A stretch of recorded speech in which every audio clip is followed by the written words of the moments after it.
बंदी छोड़ सतगुरु रामपाल जी परमेश्वर जी की जय हो। परमपिता परमात्मा सारी सृष्टि के रचनहार, कुल मालिक, असंख्य ब्रह्मांडों के स्वामी, जगत गुरु, तीनों लोकों में प्रवेश करके सबका धारण पोषण करने वाले, राजाधिराज, आत्माधार, नाथों के नाथ, देवों के देव महादेव, सर्वेश्वर महेश्वर, मृत्युंजय, अजरो अमर, आदि अनादि सनातनी प्रभु, जगत पिता जगदीश्वर, श्री श्री 1008 की उपाधि के वास्तविक अधिकारी, अकाल मूरत सौद स्वरूपी राम वासुदेव, सर्वगतम ब्रह्म, परम पूज्य, प्रथम पूज्य, परम संत, परम पुरुष, परम धनी, परम दयालु, सत्य कबीर, हक्का कबीर, अल्लाहु कबीर, अल्लाहु अकबर, बाखबर अल्लाह ताला, जगत के तारणहार, जगत के मुक्तिदाता, जगत के जगन्नाथ, हारे के सहारे, हिंदुओं के राम, मुसलमानों के अल्लाह, सिखों के वाहिगुरु, ईसाइयों के मसीह, दया के सागर दयानिधि, करुणा के सागर करुणानिधि, स्वयंभू परिभू, संकट मोचन, कष्ट हरण, मंगल करण, दुख भंजन, अविगत कबीर, निर्विकार निर्विषम परमात्मा, अलय अलेख सतगुरु, आदि अनादि सतगुरु, असली मर्यादा पुरुषोत्तम, असली राम, असली कृष्ण, असली घनश्याम, असली मुरारी, राजाओं के राजा, महाराजाओं के महाराजा, शहंशाहों के शहंशाह, सम्राटों के सम्राट, भगवानों के भगवान, अल्लाहों के अल्लाह, प्रभुओं के प्रभु, मसीहाओं के मसीह, सच्चे वाहिगुरु, बाबाओं के बाबा, पीरों के पीर, सेठों के सेठ, जगत सेठ, सावलसा सेठ, सर्वगुण संपन्न, अनंत कोटि कलाओं के स्वामी, अनंत कोटि ब्रह्मांडों के नायक, योगियों में महायोगी, ध्यानियों में महाध्यानी, सिद्धों में परम सिद्ध, ज्ञानियों में तत्व ज्ञानी, ब्रह्म ज्ञानी, महाज्ञानी, परम ज्ञानी, सर्वश्रेष्ठ ज्ञानी, विज्ञानी, युवा कबीर, समरथ कबीर, असमवात, अमित ओझा, सच्चे रहनुमा, करीम अल्लाह, सुभान अल्लाह, दुनिया के अंतिम पैगंबर, 8 सितंबर 1951 से गांव धनाना, जिला सोनीपत, हरियाणा, भारतवर्ष की पावन भूमि पे प्रकट रियल कल की भगवान श्री नारायण साकार हरि, श्री बाबा साहेब, शब्द स्वरूपी राम, संत शिरोमणि सतगुरु रामपाल जी परमेश्वर जी के चरण कमल में साध संगति से जुड़े हुए देश विदेश से आप और हम सभी सत्सेवक भाई बहनों का अनंत कोटि दंडवत प्रणाम। सत्साई भाई और बहनों, दया पूज्य गुरुदेव भगवान की, सतगुरु रामपाल जी परमेश्वर जी की, जिनके शुभ आशीर्वाद से, विशेष आशीर्वाद से आप और हम सभी सत्सेवक भाई बहन साध संगति से जुड़कर अपनी आत्मा के कल्याण हेतु गुरुदेव के तत्व ज्ञान को आधार बनाकर मोक्ष प्राप्ति के लिए निरंतर सतलोक की ओर बढ़ रहे हैं।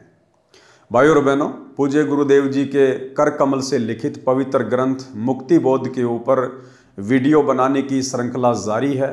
आज इस श्रृंखला में हमारा ये 23वें नंबर का वीडियो है। प्रत्येक वीडियो में गुरुदेव भगवान के आशीर्वाद से आप और हमें अध्यात्म से संबंधित, भक्ति मार्ग से संबंधित बहुत ही गहरी गहरी जानकारियाँ और बहुत ही हमारे विश्वास को दृढ़ करने वाली बातें सीखने को, समझने को और सुनने को मिल रही हैं।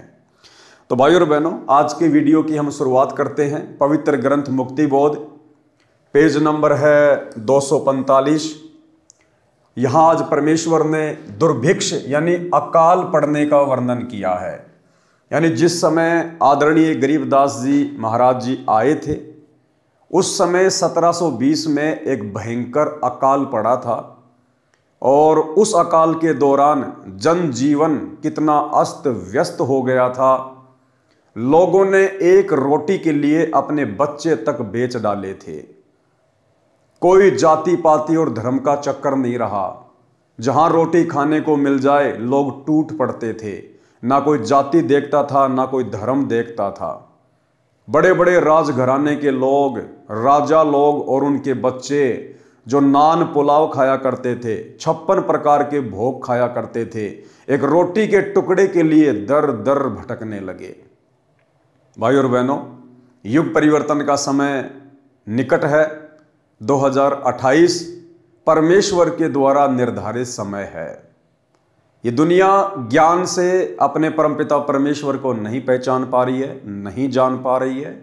सन 1994 से परमेश्वर ने, सतगुरु रामपाल जी परमेश्वर जी ने अपना यथार्थ 13वां कबीर पंथ शुरू कर दिया था और पिछले 30 वर्षों से लगातार उन्होंने देश दुनिया को समझाने के लिए दिन रात एक कर डाले। लेकिन इस आधुनिकीकरण की चक्काचौंध में और काल प्रेरणा से ये दुनिया सतगुरु के ज्ञान को स्वीकार नहीं कर पा रही है। नतीजन युग परिवर्तन के दौर में एक बार फिर से परमेश्वर के द्वारा वही 1720 वाली हिस्ट्री दोहराई जाएगी। आज ये दुनिया और इस दुनिया के लोग हर प्रकार से संकटों में घिरने वाले हैं।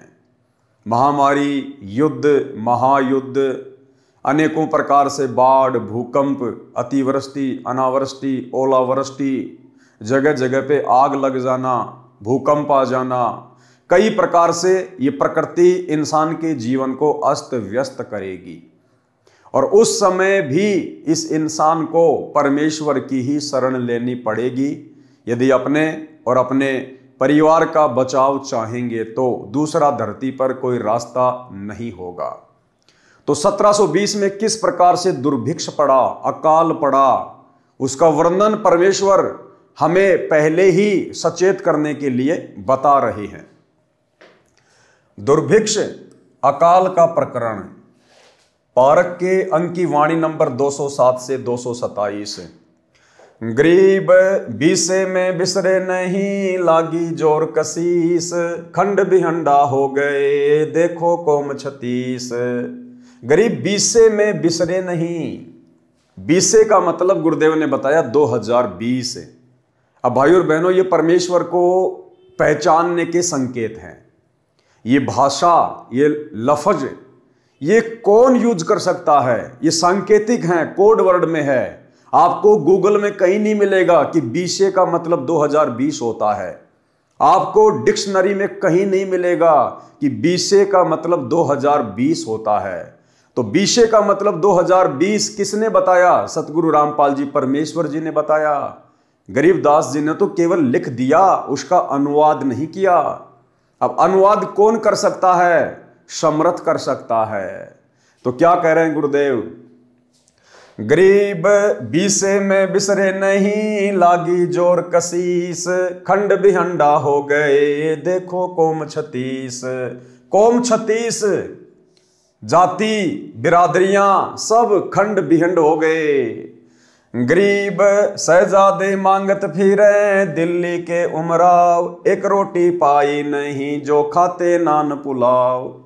उस अकाल के दौरान वो शहजादे, राजा महाराजाओं के लड़के जो 56 प्रकार के भोजन किया करते थे, नान पुलाव खाया करते थे, कहते हैं एक रोटी के टुकड़े के लिए दर दर भटक रहे थे। ऐसी स्थिति मात्र परमेश्वर ने 1 वर्ष में पैदा कर दी इंसान के दिमाग को ठिकाने लाने के लिए। गरीब शहजादे मांगत फिरे दिल्ली के उमराव, एक रोटी पाई नहीं खाते नान पुलाव। गरीब गंगा जमुना पार को चली दुनी सब डोल, रोटी साटे बिक गए लड़के बालक मोल। गंगा जमुना को भी लोग पार करके एक रोटी के चक्कर में चले गए। चली दुनी सब डोल, दुनी यानी दुनिया डोलमोल हो गई, और रोटी साटे बिक गए लड़के बालक मोल। एक रोटी के लिए लोगों ने अपने बच्चे तक बेच दिए। गरीब इसते आगे क्या कहूं, बीती बहुत बिताड़, बासमती भोजन कर जिन पाया नहीं पवाड़। परमात्मा कहते हैं इससे ज्यादा उस समय की स्थिति को और मैं क्या बयान करूं। इसते आगे क्या कहूं, बीती बहुत बिताड़, और बासमती भोजन करें जिन पाया नहीं पवाड़। जो लोग बासमती चावल को बना के खाया करते थे, यानी अच्छा अच्छा भोजन खाया करते थे, उनको एक घास होती है पवाड़। गधा भी उसको मजबूरी में खाता है, गधा भी। इंसानों ने वो पवाड़ घास भी नहीं छोड़ी, उसको भी खा गए अपनी जान बचाने के लिए। गरीब इसते आगे क्या कहूं, बीती बहुत बिताड़, बासमती भोजन कर जिन पाया नहीं पवाड़। गरीब खर पवाड़ नहीं खाते हैं, मनस्यु खाया तोड़, सांगर टीट और भाकड़ी लेने वृक्ष जड़ोड़। गरीब खर पवाड़ नहीं खाते हैं, मनस्यु खाया तोड़। खर यानी गधा, गधा भी उस पवाड़ घास को नहीं खाता है। लेकिन उस समय अकाल के दौरान अपनी जान बचाने के लिए इंसानों ने तोड़ तोड़ के खा ली। सांगर, टीट और भाकड़ी। सांगर लगते हैं जैसे जांडी का जो पेड़ होता है ना, राजस्थान में जैसे जांडी होती है, जाटी बोलते हैं, उसके लंबी लंबी लगती हैं। कहते लोगों ने वो भी नहीं छोड़ी। टीट, टीट जो कैर होता है, कैर, उसके लगते हैं गोल गोल टीट, जिनका अचार डाला जाता है। बहुत ज्यादा कड़वे होते हैं और उन टीटों का कड़वापन दूर करने के लिए, क्योंकि हमारे माता पिता, हमारी दादी, हम बचपन में छोटे छोटे थे तो खुद ही तोड़ तोड़ के लाया करते थे, गांव से बाहर हुआ करते थे कैर। तो पहले तो उनका कड़वापन समाप्त किया जाता था और उनका कड़वापन समाप्त करने के लिए उनको एक मटके में डालकर ऊपर से छाछ से भर दिया करते थे, छाछ से, लस्सी से, और 10-15 दिन में सड़ सड़ के फिर उनका कड़वापन ठीक ठाक होता था। फिर निकाल के उनको धोते थे अच्छी प्रकार से, साफ करते थे पानी से। उसके बाद फिर उनको तेल वगैरह में डाल के गर्म करके फिर उनका अचार बनाया जाता था, जो रोटी के साथ में कभी कभार थोड़ा बहुत खाया जाता था। लोगों ने अचार डालना तो दूर, साफ करना तो दूर, उसको छाछ में डाल के कड़वापन दूर करना तो बहुत आगे की बात है। लोगों ने कैर के पेड़ से कच्चे तोड़ तोड़ के वो टीट खा लिए, जो आदमी एक भी नहीं खा सकता, एक भी। अगर एक भी खा लेगा तो मुंह का पूरा जायका खराब हो जाएगा, इतना कड़वापन आता है उन टीटों में। और लोगों ने उस समय अपनी जान बचाने के लिए वो टीट भी तोड़ तोड़ के खा लिए कैर के पेड़ से। सांगर, टीट और भाकड़ी। भाकड़ी एक प्रकार की घास होती है जिसके ऊपर कांटे से होते हैं, गोल गोल चने के दाने के जैसे। जब हम छोटे छोटे थे तो भैंस वगैरह, बकरी वगैरह चराने के लिए गांव से बाहर जाया करते थे, तो कई बार नंगे पैर होते थे तो वो कांटे, उस भाकड़ी घास के कांटे हमारे पैरों में चुभ जाया करते थे। तो लोगों ने वो भाकड़ी जो घास आती है कांटेदार, उसको भी नहीं छोड़ा उस अकाल के दौरान। सांगर, टीट और भाकड़ी लीने वृक्ष जरोड़। पेड़ों के जो पत्ते हैं उनको भी जरोड़ जरोड़ के, तोड़ तोड़ के लोगों ने वो भी खा लिए, वो भी नहीं छोड़े। ऐसा दुर्भिक्ष पड़ा था। गरीब खर पवाड़ नहीं खाते हैं, मुनशो खाया तोड़। सांगर, टीट और भाकड़ी लीने वृक्ष जरोड़। गरीब कड़ा कुहिंद्रा खा गए, जड़ा जोजरू झाड़। इसते आगे क्या कहूं, रही न बोदी बाड़। परमात्मा कहते हैं कड़ा कुहिंद्रा खा गए, जिनको ये बकरियां खाया करती हैं, बकरियां, छोटे छोटे जो जोजड़े होते हैं, लोगों ने उनको भी नहीं छोड़ा। जड़ा जोजरू झाड़। और इसते आगे क्या कहूं, रही न बोदी बाड़। खेतों के चारों तरफ रखवाली के लिए कांटेदार झाड़ियां लगाया करते थे, लोगों ने उसको भी नहीं छोड़ा। कूट कूट के वो भी खा ली। गरीब फजल किया यूं दुख सुण्या, बरसे दीन दयाल। आए इंदर गरज कर, शुबर सर्वस्ताल। उसके बाद लोगों ने भगवान से अर्ज करी, प्रार्थना करी। इंसान को अपनी जब औकात का पता चल जाता है ना, जैसे वर्तमान में परमपिता परमेश्वर सतगुरु रामपाल जी भगवान ने इंसान को थोड़ा सा दिमाग दिया, भक्ति के लिए परमात्मा ने इस विज्ञान को शुरू करवाया। और दुनिया सोच रही है कि हमने अपना दिमाग लगा के इंटरनेट बना लिया, टीवी बना लिया, मोबाइल बना लिए, जहाज बना लिए। दिया है दिमाग परमात्मा ने। अन्यथा द्वापर युग में श्री कृष्ण जी थे, त्रेता में श्री रामचंद्र जी आए थे। क्या उनके समय गर्मी नहीं पड़ती थी या सर्दी नहीं पड़ती थी? क्या उनको आने जाने के लिए गाड़ी की आवश्यकता नहीं थी? रोड भी ढंग के नहीं थे, खड्डे खच्चर जोड़ जोड़ के चला करते थे। क्या उनको अपने रिश्तेदारों से बात करने के लिए मोबाइल की आवश्यकता नहीं थी? क्या उनको गर्मी में एसी या कूलर पंखे की आवश्यकता नहीं थी? वो एक पंखा भी नहीं बना पाए, 3 लोक के भगवान। तो आज का इंसान उनसे ज्यादा समझदार है क्या, जो इंटरनेट बना लेगा? तो ये सब कुछ परमेश्वर ने वर्तमान में इंसान को दिमाग दिया है, केवल भक्ति में सहयोग के लिए। आज ये चीजें भक्ति में सहयोग हो रही हैं। दास एक जगह से वीडियो बना रहा है, आप सभी भगत भाई बहन लाइव देख रहे हैं घर में बैठे बैठे अपने अपने मोबाइल में इंटरनेट के माध्यम से। एक जगह से दूसरी जगह पर जाने के लिए परमेश्वर ने हमें साधन दिए ताकि हमारे समय की बचत हो। पहले लोग पैदल जाया करते थे या बैलगाड़ी में जाया करते थे। 2 दिन का रास्ता महीनों महीनों में पूरा हुआ करता था। आज महीने का रास्ता 2 घंटे में पूरा कर दिया जाता है। बाकी समय परमात्मा की भक्ति। तो परमेश्वर ने भक्ति में सहयोग के लिए इस विज्ञान का सहारा आप और हमें दिया। लेकिन वर्तमान में इंसान आध्यात्म ज्ञान को ना समझकर और विज्ञान को ही सब कुछ मानकर धीरे धीरे अपने पतन की ओर आगे बढ़ रहा है। और यह पतन 2028 युग परिवर्तन के दौर में इस दुनिया को दिखाई देगा। तो भाइयों और बहनों, परमेश्वर ने विज्ञान तो दी थी भक्ति में सहयोग के लिए, लेकिन इंसान ने परमेश्वर को ना पहचान कर अपनी नादानी में इसका दुरुपयोग करना शुरू कर दिया, जिसका नतीजा वर्तमान में सबको देखने को मिलेगा। तो उसके बाद लोगों ने परमात्मा से अर्ज करी, जिसको भी अपना परमात्मा मानते थे, जिसको भी अपना इष्ट मानते थे, लेकिन सुनने वाला तो एकमात्र यही परमात्मा है। उसके बाद परमात्मा ने दया बख्शी। गुरुदेव भगवान ने इंद्र को आदेश दिया, बरसात हुई, धीरे धीरे माहौल ठीक हुआ। गरीब फजल किया यूं दुख सुना, फजल किया, लोगों ने अरदास करी और उस परमात्मा ने उनका दुख सुना। और बरसे दीन दयाल, आए इंद्र गरज कर सुबर सरवर ताल। गरीब सातु धात और सातु अन्न, बरसा के माही, मेहर मौज मोला करी, बादल पछाए जाही। गरीब बरसे इंद्र घनघोर कर, उतरया हुक्म हिजूर, खलक मुलक सब आवादान, नाही होत कसूर। गरीब ये बीसे की बात है, लग्या 21 ऐन। अब क्या कह रहे हैं परमात्मा कि ऊपर आपको जो बातें बताई है ना अकाल के विषय में, ये तो बीसे की बात है, यानी 1720 की बात है। फिर लग्या 21 ऐन, फिर 1721 शुरू हुआ।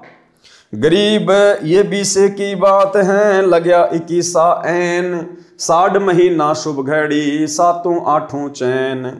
गरीब 60 बदी बैठे गद्दी, इंद्र मूला दीन, लोकपाल लहरी कला, प्रसन्न देवा तीन। गरीब हुकुम अरस्त उतरया, बरसे हरिजन संत, रांडी कै हांडी चढ़ी, बुढ़िया जामे दंत। गरीब 3 4 और 5 मन, हुआ अन उजाल, भीग्या लग्या 110 महीना, यो खाओ कंगाल।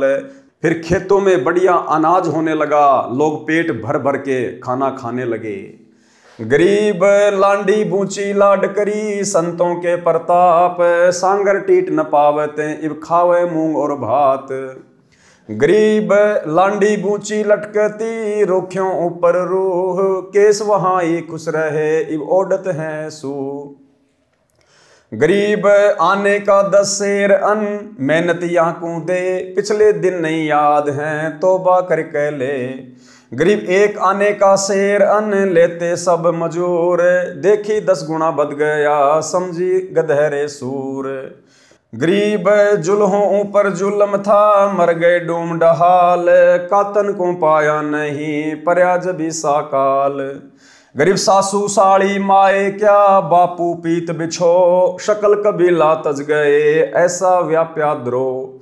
परमात्मा कहते हैं उस अकाल के दौरान क्या सासू, क्या साड़ी, क्या माँ, क्या बाप, क्या बेटा, क्या वो परिवार, क्या वो कबीला, सब तितर बितर हो गए। पता नहीं अपनी पेट की भूख शांत करने के लिए कौन कहां कहां भटक रहा था। गरीब ऐसी बीती जगत में, जाने नहीं जिहान, कत्थक चूना लाए कर, अब चाबण लागे पान। कहते हैं संसार में ये काल और ये दुर्गा ऐसे ऐसे तांडव मचाते हैं। गरीब ऐसी बीती जगत में, जाने नहीं जिहान। और वर्तमान में इंसान को थोड़ा बहुत परमात्मा ने सुख क्या दे दिया, उन सब घटनाओं को भूल गया है। इंसान सोचता है वर्तमान में ऐसा नहीं होगा, अकाल तो पहले पड़ा करते थे, भूकंप तो पहले आया करते थे। और कहते हैं अब कत्थक चूना लाए कर, अब चाबण लागे पान। उस समय तो खाने को रोटी नहीं थी और अब बकवाद करने लग गए। फिर अब चूना लगा के, कत्था लगा के और पान खाने लग गई दुनिया, बकवाद करने लग गई, शराब पीने लग गई, मांस खाने लग गई। तो भाई और बहनों, आज ये दुनिया फिर से उसी मुहाने पे खड़ी है। आज फिर से दुनिया ने वही बकवादे करनी शुरू कर दी, परमेश्वर को पहचान नहीं रहे, जान नहीं रहे। तो आने वाले समय में, जो कि बहुत ही थोड़ा समय बच गया है, मुट्ठी भर भी समय नहीं है, मुट्ठी भर का मतलब है 5 उंगलियां हैं ये, इसको कहते हैं मुट्ठी भर। यानी संसार के पास में, दुनिया के पास में 5 वर्ष भी नहीं बचे हैं। 2028 युग परिवर्तन का दौर है, उससे पहले पहले दुनिया को दिन में तारे दिखाई देने लग जाएंगे। गरीब पंडो भारत में बचे, यो राखे जनदास, काल कुचालों में रहे, नहीं खाए खड़घास।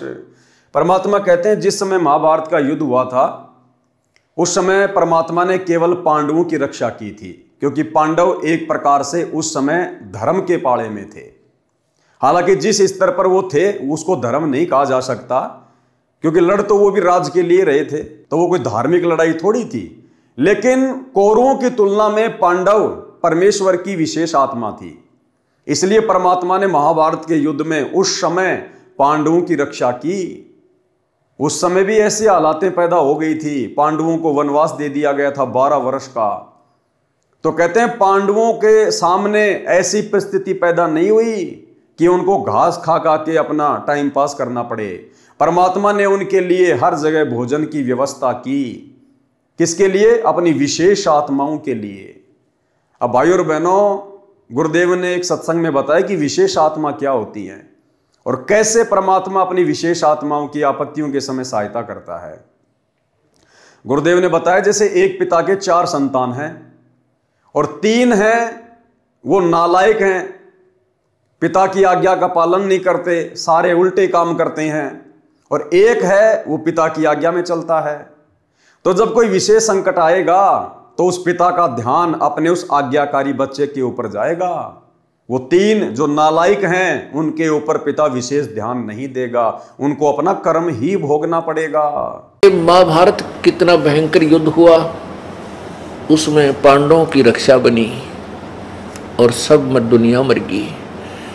ऐसे ही परमात्मा ऐसी आपत्तियों में कबीर परमेश्वर के बच्चों को, कबीर परमेश्वर की जो विशेष आत्माओं को, विशेष कौन सी होती हैं, जैसे वैसे तो हम कबीर जी के सभी बच्चे हैं, सभी उसकी आत्मा है, कीड़ी, हाथी, कुंदर, राजा, रंग, महादेव, ब्रह्मा, विष्णु, महेश और हम। विशेष आत्मा वो हैं जो उनकी आज्ञा का पालन करके उनके अनुसार चल रहे हैं। जैसे एक पिता की 5-6 बेटे हैं और 2 पुत्र उसकी आज्ञा का पालन ना करके बकवाद करते हैं, कि तो चोरी करते हैं, कि तो लठ बजाते हैं, कोई झगड़ा करते हैं, तो वो विशेष आत्मा उसके बच्चे नहीं हैं।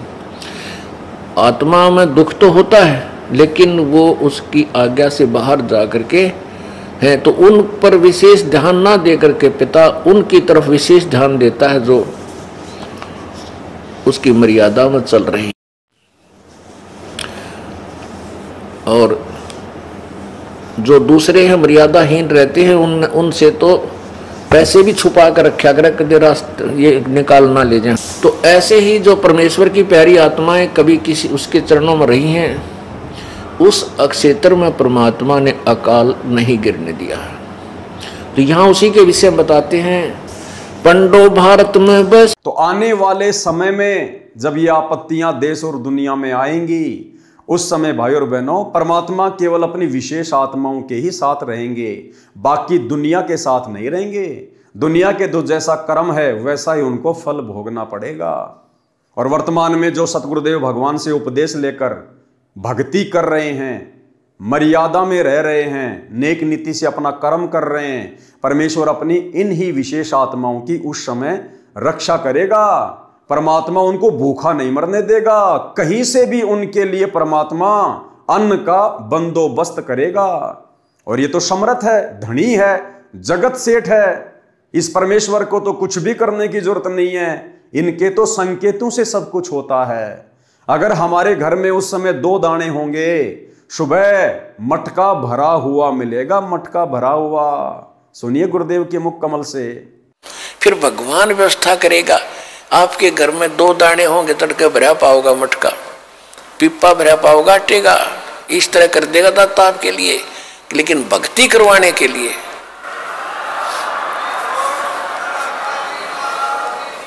ये उनकी करेगा जो भक्ति करेंगे, और जो बकवाद चाहोगे वो अपना करते रहियो। ठीक है, जैसा भक्ति भजन करेंगे उनका लाभ मिल जाएगा, लेकिन वो समस्याएं खड़ी रह जाएंगी। तो भाई और बहनों, इसलिए भक्ति करने की आवश्यकता पड़ती है, इसलिए परमात्मा की आवश्यकता होती है। तो आप और हमारा सौभाग्य जो उस महाविनाशकारी समय से पहले गुरुदेव ने हमारी बुद्धि खोली और हमें अपनी पहचान करवाई, क्योंकि हम परमेश्वर की युगों युगों से भक्ति करते हुए आ रहे हैं। और बाकी दुनिया जिनको आभास भी नहीं है कि धरती पर परमेश्वर आ चुके हैं, इनके पिछले जन्मों के संस्कार इतने मजबूत नहीं हैं, इनके हृदय में अभी भक्ति का बीज डला नहीं है। तो भाई और बहनों, ये आदरणीय गरीबदास जी महाराज जी के सदग्रंथ की वाणियां हैं, यानी सतगुरु रामपाल जी भगवान ने ही 350 साल पहले आदरणीय गरीबदास जी की भूमिका निभाई थी, और इन्होंने ही अपने कर कमल से सदग्रंथ साहिब को लिखा था, यानी लिखवाया था। परमेश्वर तो केवल एक अनपढ़ की भूमिका कर रहे थे, वो चाहते तो लिख भी सकते थे, उनके लिए तो कोई बड़ी बात नहीं है। लेकिन परमेश्वर ने एक अन्य आत्मा गोपाल दास जी को निमित्त बनाया और सदग्रंथ साहिब को लिखवाया। तो भाई और बहनों, इस पवित्र ग्रंथ की वाणियों को पढ़ने मात्र से हम पुण्य के भागी बनते हैं। आगे गुरुदेव ने इन वाणियों का संक्षेप में सरलार्थ किया हुआ है। एक बार पुनः हम इन वाणियों को पढ़ेंगे, क्योंकि ये परमेश्वर के मुख कमल से उच्चारित वाणियां हैं, ये परमेश्वर के हृदय की पुकार हैं, ये परमेश्वर की आत्मा की पुकार है, ये हमें पोसती है, ये हमें पालती है।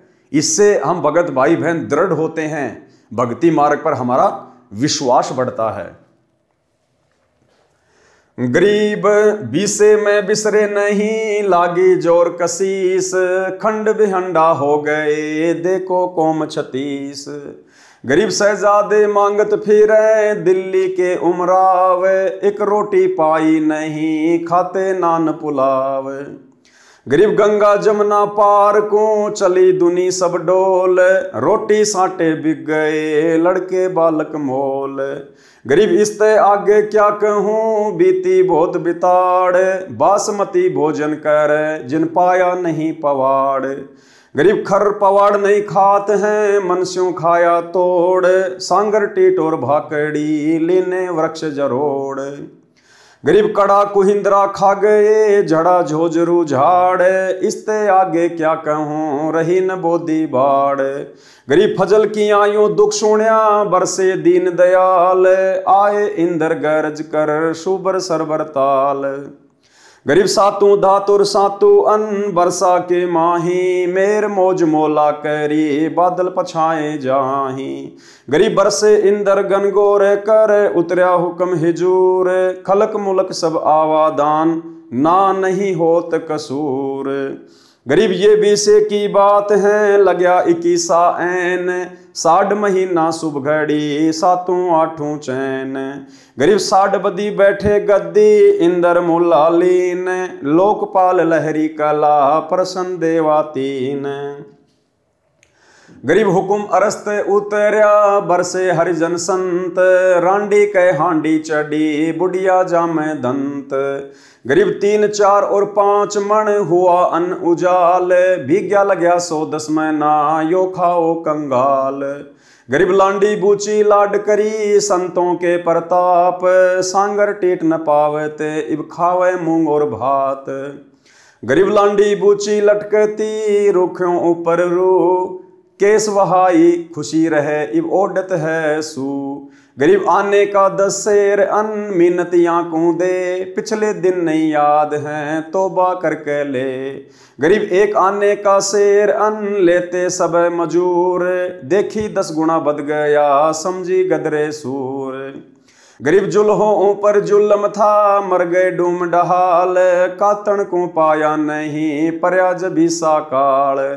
गरीब सासू साड़ी माए क्या बापू पूत बिछो है, सकल कबीला तज गए ऐसा व्याप्या द्रोह। गरीब ऐसी बीती जगत में जाने नहीं जिहान, कथुर चुना लाए कर अब चाबन लागे पान।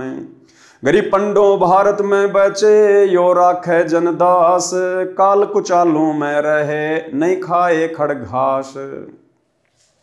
सरलार्थ, इन वाणियों में दुर्भिक्ष का वर्णन है। विक्रमी संवत 1720 में अकाल पड़ा था, बारिश नहीं हुई, उस समय नहरें नहीं थी, सिंचाई का एकमात्र साधन वर्षा थी जो हुई नहीं, जिस कारण से अकाल गिरा, जनता भूखी प्यासी मरने लगी। संत गरीबदास जी ने बताया है कि उस दुर्भिक्ष के कारण 36 जाति के व्यक्ति बर्बाद अर्थात नष्ट हो गए।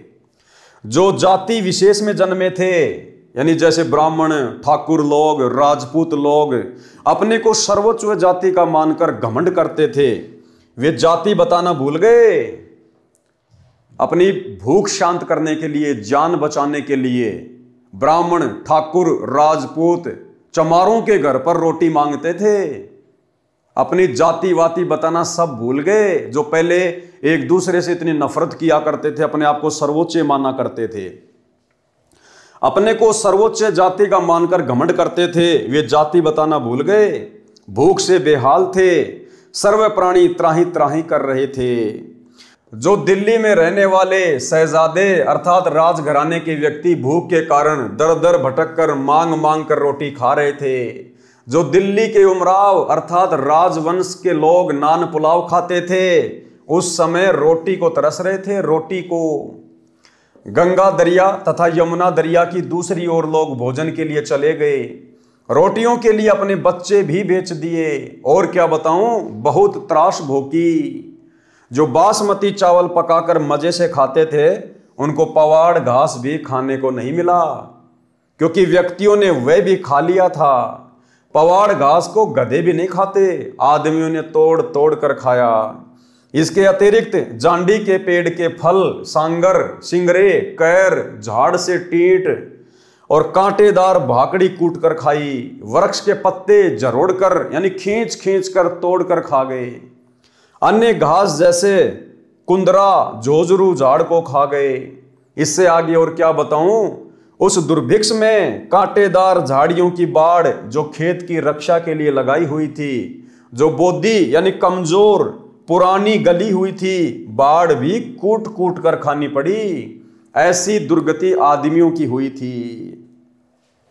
हाहाकार मचा, परमात्मा ने पुकार सुनी, इंद्र को आदेश दिया बारिश करने का। बारिश हुई, बादल गरज गरज कर बरसने लगे, तालाब खेत पानी से पूर्ण रूप से भर गए, अच्छी फसल हुई, दुर्भिक्ष का संकट टल गया।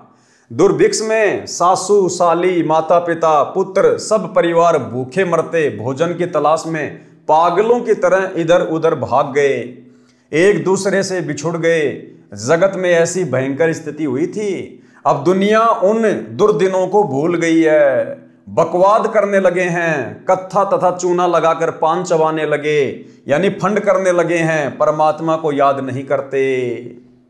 ये सारी बातें गुरुदेव भगवान ने क्यों लिखनी पड़ रही हैं, क्यों समझानी पड़ रही है कि भैया अगर उसी प्रकार से बकवाद करते रहोगे और परमात्मा की भक्ति नहीं करोगे, सच्चे सतगुरु की शरण में आके सत भक्ति नहीं करोगे, तो जिस प्रकार सन 1720 में मात्र 1 वर्ष में परमेश्वर ने दुनिया को अरस से फरस पे लाके छोड़ दिया, वो समय अब ज्यादा दूर नहीं है। तो भाई और बहनों, आप और हमारा सौभाग्य जो परमेश्वर ने हमें पहले से ही उस आगामी मार से बचाने के लिए हमें अपनी शरण में लिया। उस दुर्भिक्ष में परमात्मा ने अपने भक्तों की ऐसे रक्षा की थी जैसे महाभारत के युद्ध में 5 पांडवों की रक्षा की थी। भक्तों को उस अकाल में भी भोजन का भाव नहीं रहा। यानी उस समय जो परमेश्वर की आत्माएं थी, यानी परमात्मा भिन्न भिन्न रूप धारण कर कर पृथ्वी पर विचरते रहते हैं, आत्माओं को सत भक्ति पे लगाते रहते हैं।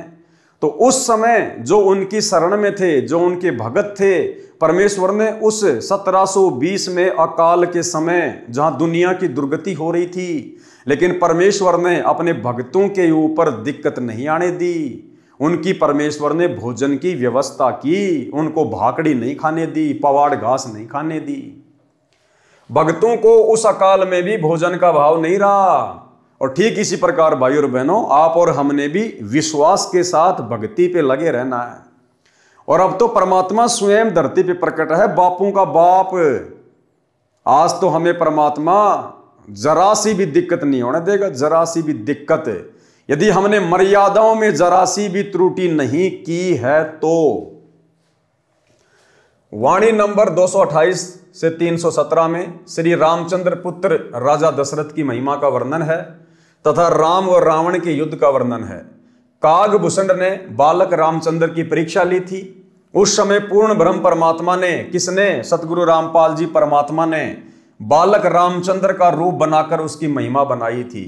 अब भाई और बहनों देखो, अनंत घटनाएं हो चुकी हैं, अनंत लीलाएं परमेश्वर कर चुके हैं। आप और हम भाई बहन परमेश्वर की उन अनंत लीलाओं से परिचित नहीं हो सकते हैं। इस परमेश्वर का ज्ञान, ये तत्व ज्ञान अरबों खरबों जीबी का है। आप और हमारी बुद्धि कुछ एक MB की है। तो कैसे भाई और बहनों वो सारी फिल्में, वो सारी कथाएं हमारे छोटे से दिमाग में समा सकती हैं। अब कागभूषण ने बालक रामचंद्र की क्या परीक्षा ली थी और कैसे गुरुदेव भगवान ने श्री रामचंद्र जी का रूप बनाया और उस परीक्षा में पास हुए। अब भाई और बहनों, ये कथाएं आने वाले समय में जब पूज्य गुरुदेव भगवान अपने मिशन को पूरा करके हिसार जेल से बाहर आएंगे, उस समय भाई और बहनों जितने दिन परमात्मा पृथ्वी पर रहेंगे, लीला करेंगे, परमेश्वर हमें आदरणीय गरीबदास जी महाराज जी के सदग्रंथ साहिब से उन्हीं सब कथाओं का जिक्र करेंगे।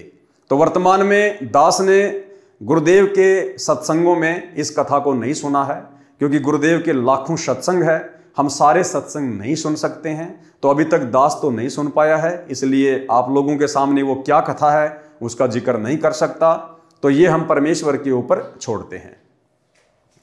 कागभूषण ने बालक रामचंद्र की परीक्षा ली थी। उस समय पूर्ण ब्रह्म परमात्मा ने बालक रामचंद्र का रूप बनाकर उनकी महिमा बनाई थी। फिर जीवन भर उसकी पूर्व जन्मों की भक्ति के कारण रक्षा की। नारद के अभिमान को भंग किया था, उसका भी वर्णन है। इसका वर्णन पहले कर दिया है। यानी नारद जी तपस्या करने के लिए वन में चले गए थे। 12 वर्ष उन्होंने साधना की और कहा कि मैंने कामदेव के ऊपर, विषय वासनाओं के ऊपर विजय प्राप्त कर ली। उसको अहंकार हो गया था। तो किस प्रकार से परमात्मा ने विष्णु में प्रेरणा करके और नारद के अभिमान को फिर तोड़ा था। रावण के अभिमान के कारण उसका कुल नाश हुआ। सत्य साधना न करके, तमगुण शंकर की भक्ति करके, धन दौलत तथा चमत्कारी शक्ति प्राप्त करके जीवन नष्ट कर दिया। वाणी नंबर 239। गरीब बैरागर की खान को जो कोई लेवे चाही, बिना धनी की बंदगी नगर लगो तिस बाही।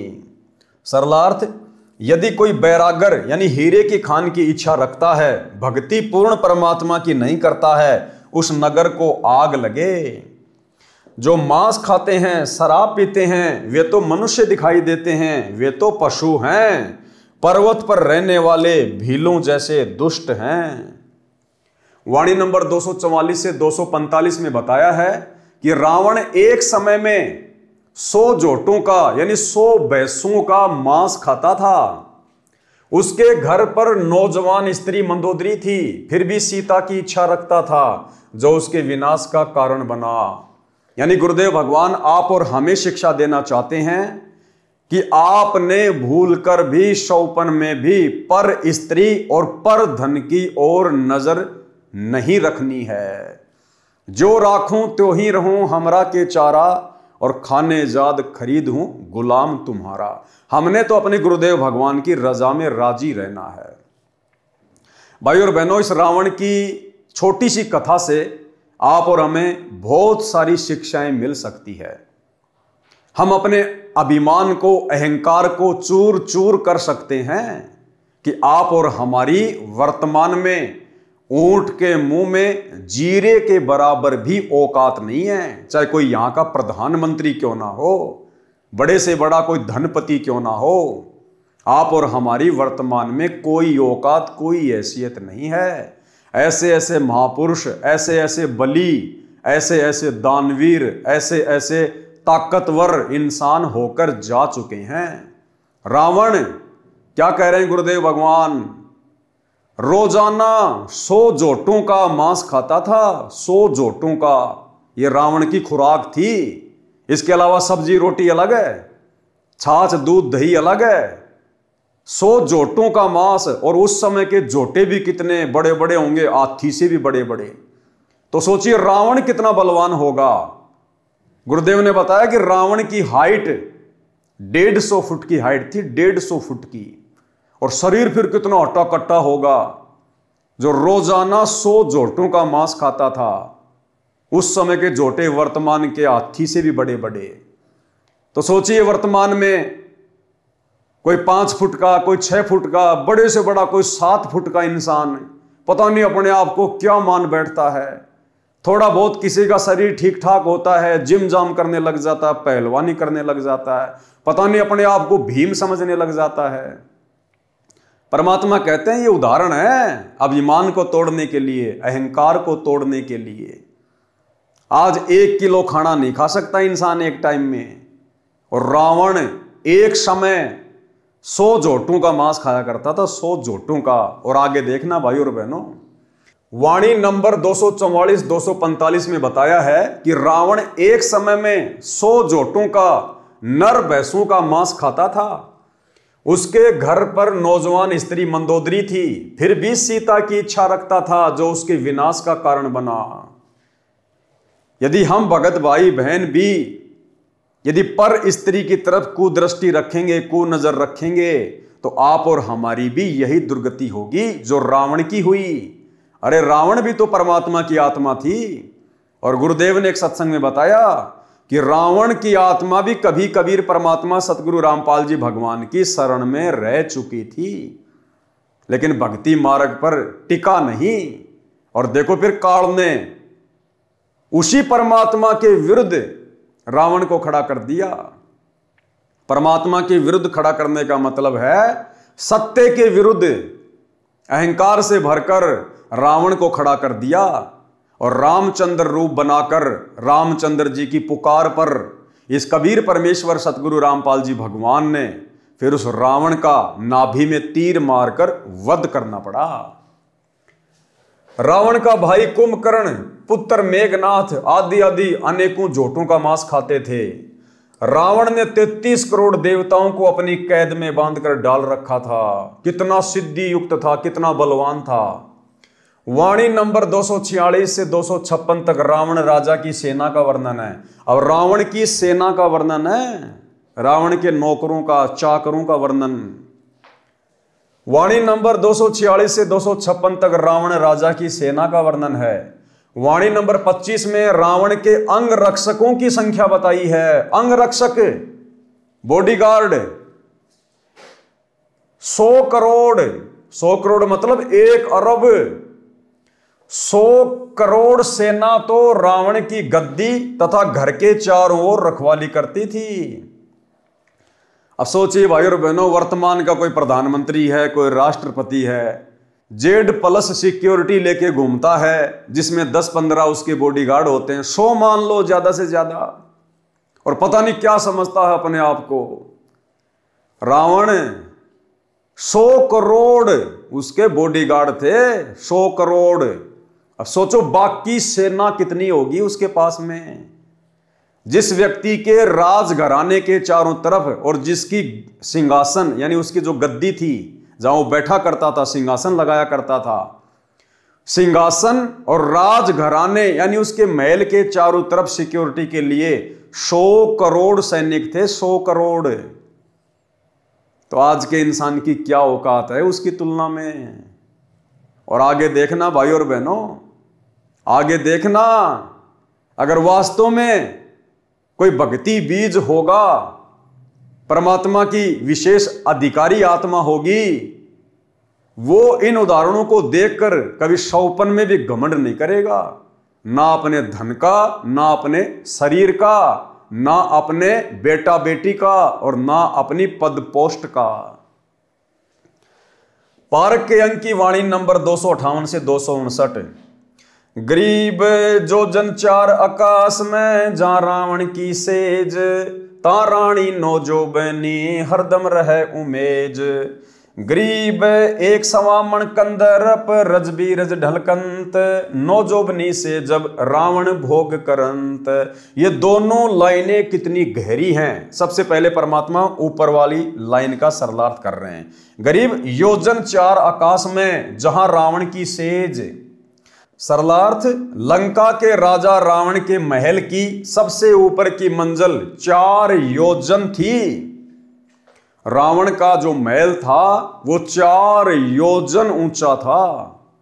और गुरुदेव ने बताया 1 योजन में 12 किलोमीटर होते हैं, तो 12 चौका 48 किलोमीटर ऊंचा रावण का महल था। भाई जिसकी 150 फुट की हाइट है तो भला उसका 48 किलोमीटर क्यों नहीं होगा। और भाई उस समय तो सब कुछ सिद्धियों से काम होता था। जैसे आजकल बुर्ज खलीफा बना दी लोगों ने दुबई में, 800-900 मीटर ऊंची बिल्डिंग है कि दुनिया की सबसे ऊंची बिल्डिंग। और उसमें जाते कैसे हैं? लिफ्ट लगा के। ऐसे ही रावण अपनी 48 किलोमीटर ऊंची बिल्डिंग में सिद्धि शक्ति से उड़ के जाया करता था, उड़ के जाया करते थे। तो बताओ भाई और बहनों, वर्तमान के इंजीनियर तो कहीं भी नहीं टिकते। ऐसे ऐसे इंजीनियर हो चुके हैं इस धरती के ऊपर। आज 1 किलोमीटर ऊंची बिल्डिंग बना दी, बुर्ज खलीफा। पता नहीं अपने आप को इंसान क्या समझने लग रहा, हमने क्या बना लिया। रावण जैसे 48 किलोमीटर ऊंचे महल बना के चले गए, आज उनका नामो निशान भी नहीं है। तो क्या औकात है आज के इंसान की? किस बात पे घमंड करेगा आज का इंसान? लंका के राजा रावण के महल की सबसे ऊपर की मंजिल 4 योजन, 1 योजन 12 किलोमीटर का होता है, इतनी ऊंची थी। और आजकल कोई भगत भाई बहन अगर 2 मंजिल बना लेता है, 3 मंजिल बना लेता है, फूला नहीं समाता, रात को सपने भी आते हैं किराएदार आ गया, 12,000 महीने के दे रहा है, बढ़िया रसोई का काम चल रहा है। परमात्मा कहते हैं घर तो 3.5 हाथ, गणा तो पूर्ण 4, और इससे अधिक जो चाहता उसको नहीं विचार। साईं इतना दीजिए जिसमें कुटुंब समाओ, हम भी भूखे ना रहे साधु न भूखा जाए। हम भगत भाई बहनों ने केवल अपनी भक्ति को सफल करने के लिए, और जितनी वस्तुओं की हमें आवश्यकता है कम से कम, केवल हमने उतनी ही वस्तुओं का संग्रह करना है। और बार बार हमने गुरुदेव भगवान से डिमांड नहीं करनी, अर्ज नहीं करनी, प्रार्थना नहीं करनी। बारंबार गुरुदेव से प्रार्थना करना भी काल का भयंकर जाल है। यदि आप सांसारिक वस्तुओं के लिए, भौतिक वस्तुओं के लिए, बेटा बेटी की पढ़ाई के लिए, नौकरी के लिए, इंटरव्यू के लिए, मकान बनाने के लिए, यदि आप बारंबार गुरुदेव भगवान से अर्ज करते हैं, प्रार्थना करते हैं, तो भाई और बहनों परमात्मा ने बताया तुम अपना सत्यानाश कर रहे हो। अगर तुम्हें परमात्मा देगा तो तुम्हारी भक्ति से देगा, तेल तो तिलों से निकलेगा। मांग लो ये तो दे देगा, दाता है, दाता एक राम, भिखारी सारी दुनिया। लेकिन तुम्हें देगा तुम्हारी भक्ति के प्रतिफल में। अब आप यहाँ आते हो तो कोई तो रोग से दुखी है, कोई कर्जे से दुखी है, कोई अन्य, कोई पुत्री के साथ कोई गलत घटना घट रही है, भाई कोई किसी केस से पीड़ित है, कोई किसी कारण से। और जो भी ज्ञान और भक्ति दी जाती है आपकी वहीं नष्ट हो जाती है, क्योंकि आप भक्ति करते हो, फिर 36 आपके ऊपर आपदाएं हैं, उनसे पर अर्जी लगाते हुए भगवान ने हो जाती, वो आपकी साथ साथ खत्म होती है। और जो भी ज्ञान और भक्ति दी जाती है आपकी वहीं नष्ट हो जाती है, क्योंकि आप भक्ति करते हो, फिर 36 आपके ऊपर आपदाएं हैं, उनसे पर अर्जी लगाते हुए भगवान ने हो जाती, वो आपकी साथ साथ खत्म होती है। और जो भी ज्ञान और भक्ति दी जाती है आपकी वहीं नष्ट हो जाती है, क्योंकि आप भक्ति करते हो, फिर 36 आपके ऊपर आपदाएं हैं, उनसे पर अर्जी लगाते हुए भगवान ने हो जाती, वो आपकी साथ साथ खत्म होती है। तो परमात्मा आपको कैसे ठीक करेगा? एक बार किसी के ओठ का चोट लगी, ओठ का, और किसी ने दवाई बता दी कि इसके होठ का हलवा बना के बांध दो, अब थोड़ा सा हलवा बनाया 10-20 ग्राम देसी घी का, उसके होठ पर रख दिया। होठ पर रखते हो भीतर कर गया, भूखा था। उसने फिर दरिया, वो फिर खा गया। एक समझदार से ने बताया कि अच्छा बना दो, और पहले इसने भीतर से भरो, जब होठ पर टटेगा अंदर से फुल करो इसको, जब टेकने देगा ये होठ पे। तो पहले ये परमात्मा पहले आपको अंदर से भरेंगे, और जब इस औषधि ने होठ पे टेकने दोगे आप, जब आप ऊपर चालन की सोचोगे।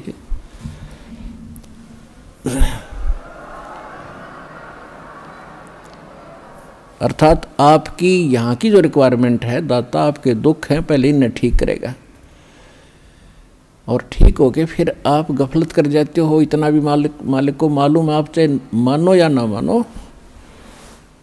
अब कई भक्त कहते हैं जी कति और तो सारा ठीक हो गया, थोड़ा सा कोई बताते हैं ऐसा दुख रह गया, वहाँ यो तो रखना पड़ेगा भगवान ने, यो तो जान कर रख रखा ना, तुम फिर अंडी पाक जाओगे। तो परमात्मा कहते हैं कि सुख के माथे पत्थर पड़ो, जिसते नाम मर देते जावे, और बलिहारी उस दुख के जो पल पल नाम उठावे। तो परमात्मा कहते हैं इसे सुख का आग लगे जिस तो भगवान की भूल पड़े। और बुद्धिमान व्यक्ति, समझदार व्यक्ति, भक्त ने ये मांगना चाहिए, परमात्मा ऐसा दुख दिए रखना आपकी याद बनी रहे, ऐसा सुख ना देना जिससे आपसे दूर हो जाए, भाड़ में जाए ऐसा दुख सुख। तो पुण्यात्माओं, ये परमात्मा थोड़ा बहुत जो रखे है ये अनिवार्य ही होगा हमारे लिए। ये सोचकर आप अब ब्लाइंड फेथ करो इस मार्ग पे। तो भाई हमने ये भक्ति यहीं पे खर्च नहीं करनी, ये भक्ति तो हमने सतलोक जाने के लिए संग्रह करनी है। और इस दाता से मांगना क्या? अरे जो सब कुछ जानता है, जो अंतर्यामी है, जो तीनों लोकों में प्रवेश करके सबका पालन पोषण कर रहा है, ऐसे समर्थ सांवरिया सेठ से मांगा थोड़ी जाता है। अरे मांगा तो उससे जाता है जिसको पता नहीं होता। हमारे गुरुदेव को तो बताने की जरूरत नहीं है, ये तो घट घट के वासी हैं, कण कण के वासी हैं। अगर हम इनकी सतभक्ति कर रहे हैं, इनकी शरण में हैं, मर्यादा में हैं, समय से पहले परमात्मा आवश्यक वस्तु आप और हमारे सामने खड़ी कर देगा। फिर भला ऐसे समर्थ सतगुरुदेव भगवान से मांगने की क्या जरूरत? और मांगने के लिए परमात्मा ने क्या बताया कि भैया मांगना है तो भक्ति मांगो, भक्ति मर्यादा मांगो। मांगना भी गुरुदेव ने सिखाया आदरणीय धर्मदास जी के एक शब्द के माध्यम से। भक्ति दान गुरु दीजियो देवन के देवा हो, भक्ति दान गुरु दीजियो देवन के देवा हो। जन्म पाया भूलूं नहीं करहूं पद सेवा हो, जन्म पाया भूलूं नहीं करहूं पद सेवा हो। तीर्थ व्रत मैं नहीं करूं ना मंदिर पूजा हो, तीर्थ व्रत मैं नहीं करूं ना देवल पूजा हो। मनसा वाचा कर मना मोहे और न दूजा हो, मनसा वाचा कर मना मोहे और न दूजा हो। भक्ति दान गुरु दीजियो देवन के देवा हो, भक्ति दान गुरु दीजियो देवन के देवा हो। जन्म पाया भूलों नहीं करहूं पद सेवा हो। सुख संपत्ति परिवार धन और सुंदर नारी हो, सुख संपत्ति परिवार धन और सुंदर नारी हो। सुपने में इच्छा नहीं करूं गुरुआन तुम्हारी हो, सपने में इच्छा नहीं करूं गुरुआन तुम्हारी हो। भक्ति दान गुरु दीजियो देवन के देवा हो, भक्ति दान गुरु दीजियो देवन के देवा हो। जन्म पाया भूलो नहीं, करहूँ पद सेवा हो। अष्ट सिद्धि और नौ निधि बैकुंठ का बासा हो। अष्ट सिद्धि और नौ निधि बैकुंठ का वासा हो। सो मैं तुमसे न मांगता सब थोथरी आशा हो। सो मैं तुमसे न मांगता सब थोथरी आशा हो। भक्ति दान गुरु दीजियो देवन के देवा हो। भक्ति दान गुरु दीजियो देवन के देवा हो। जन्म पाया भूलो नहीं, करहूँ पद सेवा हो। तो यदि हमने कुछ मांगना भी है अपने परमेश्वर से, अपने महबूब से, अपने गुरुदेव भगवान से, तो गुरुदेव ने बताया कि बच्चों तुम क्या मांगोगे? तुम रावण से ज्यादा यहां पर वैभवशाली नहीं हो सकते, भौतिक सुख सुविधाओं से लैस नहीं हो सकते। जिसकी 48 किलोमीटर ऊंची मंजिल थी, सिद्धि शक्ति से उड़ के जाया करता था, और 48 किलोमीटर ऊंचा महल पूरा का पूरा सोने का, गारियां भी सोने की, ईंटें भी सोने की। क्या हम उस रावण से ज्यादा वैभवशाली यहां हो सकते हैं? 1 लाख पूत 1.25 लाख नाती, उस रावण के आज घर में कोई दीवा ना बाती। 1 लाख जिसके बेटे थे, 1.25 लाख जिसके एक से एक बलशाली रिश्तेदार थे, आज उसके घर में कोई दीपक लगाने वाला नहीं है, उसका कोई वंश भी नहीं आज धरती पर। तो बताओ फिर हम क्या मांगे परमात्मा से? क्या मांगे? वो रावण अपने साथ में सुई की नोक नहीं लेकर जा सका, हम क्या ले जाएंगे? तो परमात्मा कहते हैं भक्ति मांगो, भक्ति से बड़ा कोई धन नहीं है। कबीरा सब जग निर्धना, धनवंता ना कोई, और धनवंता सोई जानिए जिसके पास राम नाम धन होए। कौन से राम का? सतगुरु रामपाल जी परमेश्वर जी का शतनाम, सारनाम, प्रथम नाम, इनकी भक्ति, इससे बड़ा दुनिया में कोई धन नहीं है। बाकी सब धन नश्वर हैं, खंड खंड हो जाएंगे, लेकिन ये भक्ति धन कभी भी नष्ट नहीं होता, हमें शतलोक में पहुंचा देगा। तो गुरुदेव ने बताया अगर कुछ मांगना भी है तो भक्ति मांगो। जय तन चाहिए राजपाट तो धर ले ध्यान हमारा। अगर तेरे मन में राज्य करने की इच्छा भी है तो भी इस भक्ति से ही मिलेगी। अगर रावण को भी वो महल मिला, ठाट बाट मिले, नौकर चाकर मिले, तो भी उसकी भक्ति के प्रतिफल में मिले। रावण ने 10 बार अपना सिर अपने हाथ से तलवार से काट के अपने इष्ट श्री शंकर जी के चरणों में चढ़ा दिया, लेकिन फिर भी देने वाला तो यही कबीर परमात्मा था, भले शंकर जी के माध्यम से दे। अष्ट सिद्धि 9 निधि का दाता यही है, 24 सिद्धियों का स्वामी यही है। ये देवी देवता ब्रह्मा विष्णु महेश भी इसी समर्थ सेठ सतगुरु रामपाल जी भगवान से मांगते हैं। 33 कोटि अधारा ध्यावे शेष 88, उतरे भवजल पारा कटहे यम की फांसी। ये 33 करोड़ देवी देवता और 88,000 ऋषि महात्मा भी अपनी भक्ति का आधार इसी पूर्ण परमात्मा कबीर परमेश्वर सतगुरु रामपाल जी भगवान को ही मानते हैं, भले उन्हें भक्ति का वास्तविक ज्ञान नहीं है। जिस प्रकार इंसान चाहे किसको भी पूजता है, किसी भी देवी देवता की पूजा करता है, लेकिन जब उसके ऊपर विशेष आपत्ति आती है तो उसकी आत्मा से एक ही पुकार निकलती है, हे परमात्मा, हे मालिक, हे परमेश्वर। इसी प्रकार ये देवी देवता चाहे जो भक्ति कर रहे हैं, लेकिन उनकी भक्ति का आधार वो परमात्मा ही है, क्योंकि सर्व का पालन पोषण यही एकमात्र परमात्मा तीनों लोकों में प्रवेश करके करता है। तो हम भगत भाई बहनों ने ये रावण जैसे जन्म बहुत भोग लिए। इस नकली नश्वर 21 ब्रह्मांड के झूठे सुख हमने बहुत बार भोग लिए। अनेकों बार हमने बड़े बड़े बलशाली पहलवानों के जन्म ले लिए। अनेकों बार हम बड़े बड़े बिजनेसमैन रह चुके हैं, बड़े बड़े खिलाड़ी रह चुके हैं। हमने सर्व जीवन भोग लिए। परमात्मा कहते हैं कोटि जन्म तू राजा की न्या। करोड़ों बार तो सतलोक से आने के बाद हम यहां पर पृथ्वी पर सर्व संपन्न राजाओं के जीवन भोग चुके हैं। कोटि जन्म तू राजा की न्या, मिटी न मन की आशा। और भिक्षुक होकर दर दर घूम लिया, मिला न निर्गुण रासा। हमारी कहीं भी संतुष्टि नहीं हुई, इस आत्मा की अभी तक कभी भी तृप्ति नहीं हुई। इस आत्मा की संतुष्टि, इसकी तृप्ति होगी गुरुदेव की भक्ति से, क्योंकि ये भक्ति आत्मा की खुराक है, जो वर्तमान में बड़े सौभाग्य से आप और हमें पूज्य गुरुदेव जी के द्वारा मिल चुकी है। इसलिए अब हमने दुनिया के वैभव को देखकर, सर्व संपन्न लोगों के सर्व सुखों को देखकर अपने मन में किसी भी प्रकार की इच्छा जाहिर नहीं करनी है।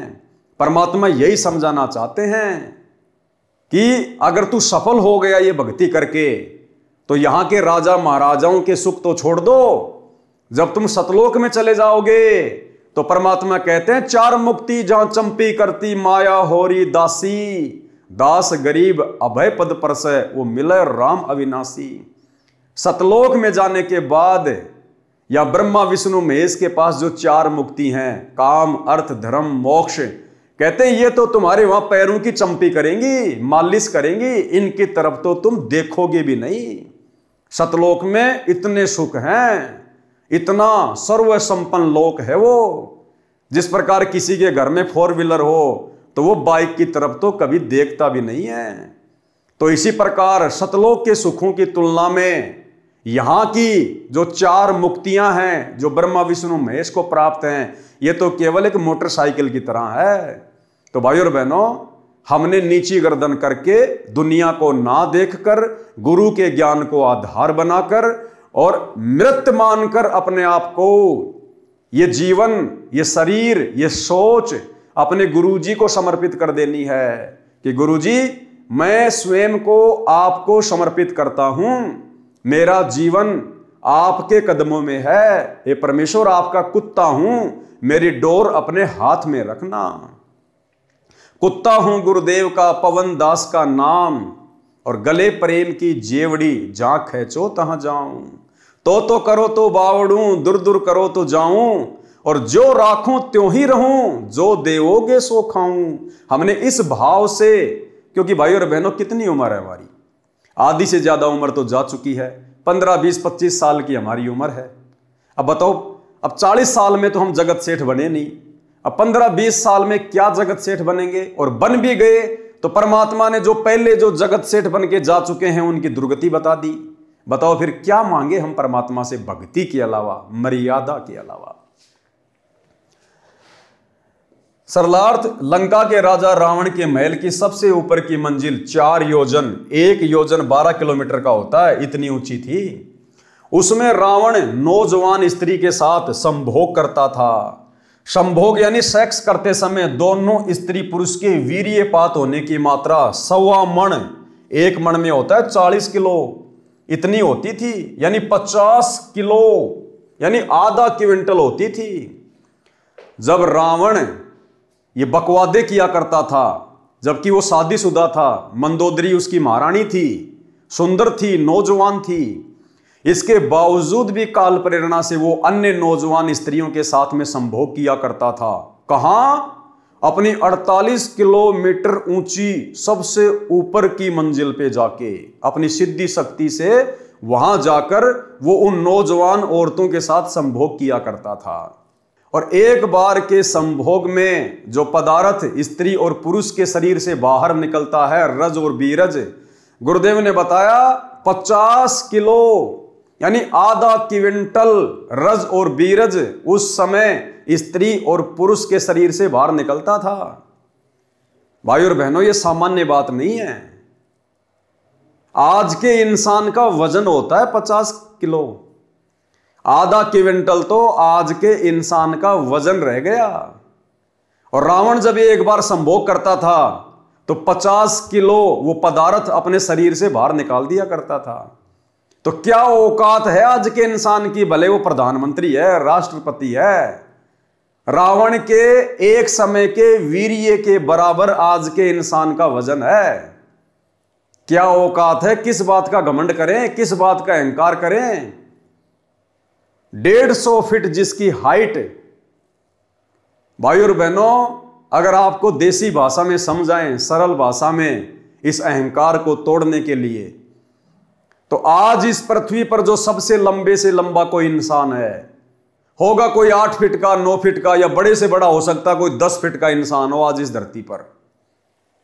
भाई और बहनों, 10 फीट लंबे तो रावण के गुप्तांग के बाल थे, बाल। अब सोचो भाई और बहनों, विचार करो इन बातों पर अपने अहंकार को तोड़ने के लिए। आज के इंसान की इतनी हाइट नहीं है जितने बड़े रावण के गुप्तांग के बाल थे। अब सोचिए हम किस बात का घमंड करें, हमारी औकात क्या है। इसीलिए परमात्मा हमें बारंबार समझाते हैं, मर्द गर्द में मिल गए रावण से रणधीर, कंस केश चानूर से हिरणाकुश बलबीर। और तेरी क्या बुनियाद है, तू पेंडा पंथ पकड़, गरीब दास हरि भक्ति बिन तेरा खाली रहसी खेत। कि मर्द गर्द में मिल गए रावण जैसे मर्द, कंस जैसे, हिरण्यकश्यप जैसे, वास्तव में जिनको मर्द कह सकते हैं, जो शरीर से भी मर्द थे, बलशाली थे, धन से भी थे। कहते हैं उल्टे काम कर करके आज उनका धरती पर खोज भी नहीं है।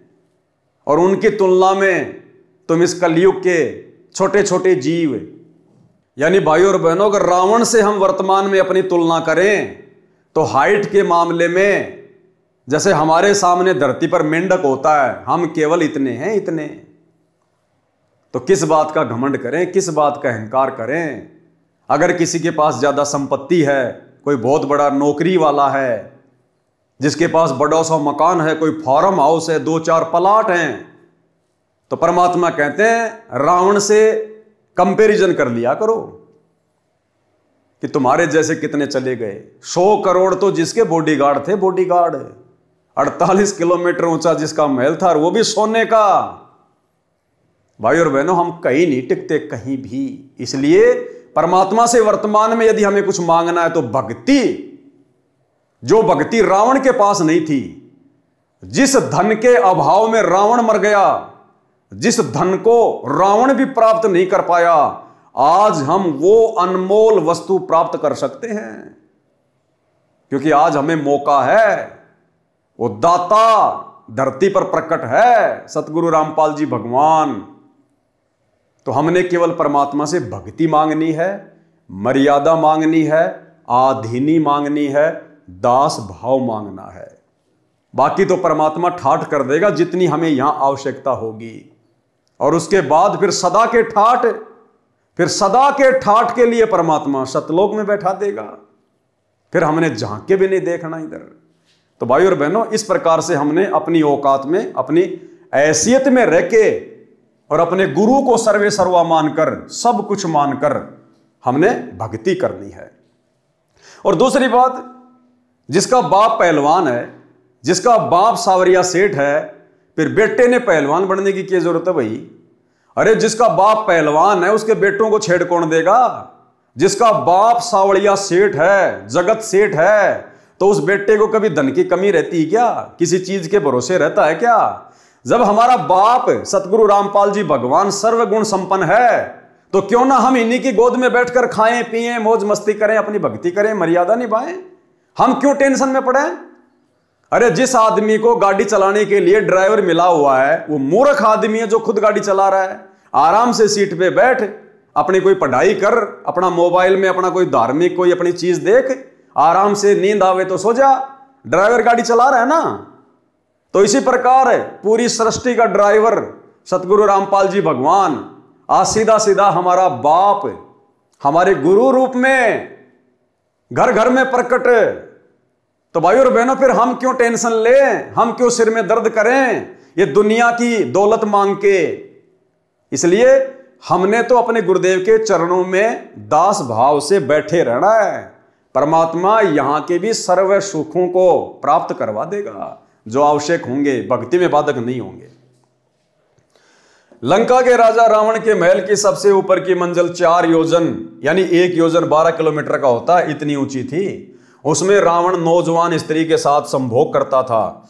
संभोग यानी सेक्स करते समय दोनों स्त्री पुरुष के वीर्यपात होने की मात्रा 1.25 मण, 1 मण में 40 किलोग्राम होता है, इतनी होती थी, यानी 50 किलोग्राम, आधा क्विंटल होती थी। वाणी नंबर 260 से 317 तक। और भाई और बहनों, परमात्मा ने फिर एक सत्संग में बताया कि जो कुंभकर्ण था, कुंभकर्ण रावण का भाई, वो तो रावण से भी कई गुना ऊंची हाइट का था, कई गुना ऊंची हाइट का। और रावण का भाई कुंभकर्ण ब्रेकफास्ट में यानी नाश्ते में 100 जोटों का मांस खाता था। रावण तो भोजन करते समय 100 जोटों का मांस खाता था, और कुंभकर्ण केवल नाश्ते में ब्रेकफास्ट में ही 100 जोटों का मांस खाता था, और 100 मट के दारू के। अब सोचो वो कुंभकर्ण जो भोजन करता होगा दोपहर का या रात का, उस समय क्या खाता होगा। और उस कुंभकर्ण को नींद से उठाने के लिए परमात्मा ने बताया 12,000 बलशाली योद्धा, यानी उस समय 100 फुट की हाइट थी, 12,000 सैनिक 100 फुट के उसको उठाने के लिए उसके जो है मुगदर मारा करते थे, चोट मारते थे उसके, भयंकर भयंकर। और कहते हैं कुंभकर्ण की नाक में, एक साइड का जो नाक है ना, जैसे 2 छेद है नाक में, एक साइड के नाक के छेद में 2 हाथी आ जाते थे, इतना चौड़ा उसका एक साइड का नाक का छेद था। तो सोचो भाई और बहनों वो कुंभकर्ण क्या होगा। फिर हम लोग किस बात पे घमंड करें, कोई 6 फुट का, कोई 6.5 फुट का, थोड़ा बहुत को डोले सोले बना के जिम जाम जाके शरीर को तोड़ के पता नहीं अपने आप को क्या समझ बैठता है। उस कुंभकर्ण की तुलना में वर्तमान का 10 फुट का आदमी मच्छर के बराबर भी नहीं है, मच्छर के बराबर भी। भाई और बहनों, इससे बड़ा उदाहरण इस भक्ति मार्ग पर अहंकार को नष्ट करने का दूसरा नहीं हो सकता। अगर हम चेतना में हैं तो, अगर हमारे अंदर गुरुदेव के ज्ञान की ज्योत सही प्रकार से जल चुकी है तो इस रोशनी में हम भली भांति अपनी औकात को देख सकते हैं। वाणी नंबर 260 से 317 तक राम तथा रावण के बीच हुए युद्ध का वर्णन है। हनुमान जी जैसे महाबलियों ने क्या क्या उपकार व उपद्रव करके युद्ध जीता।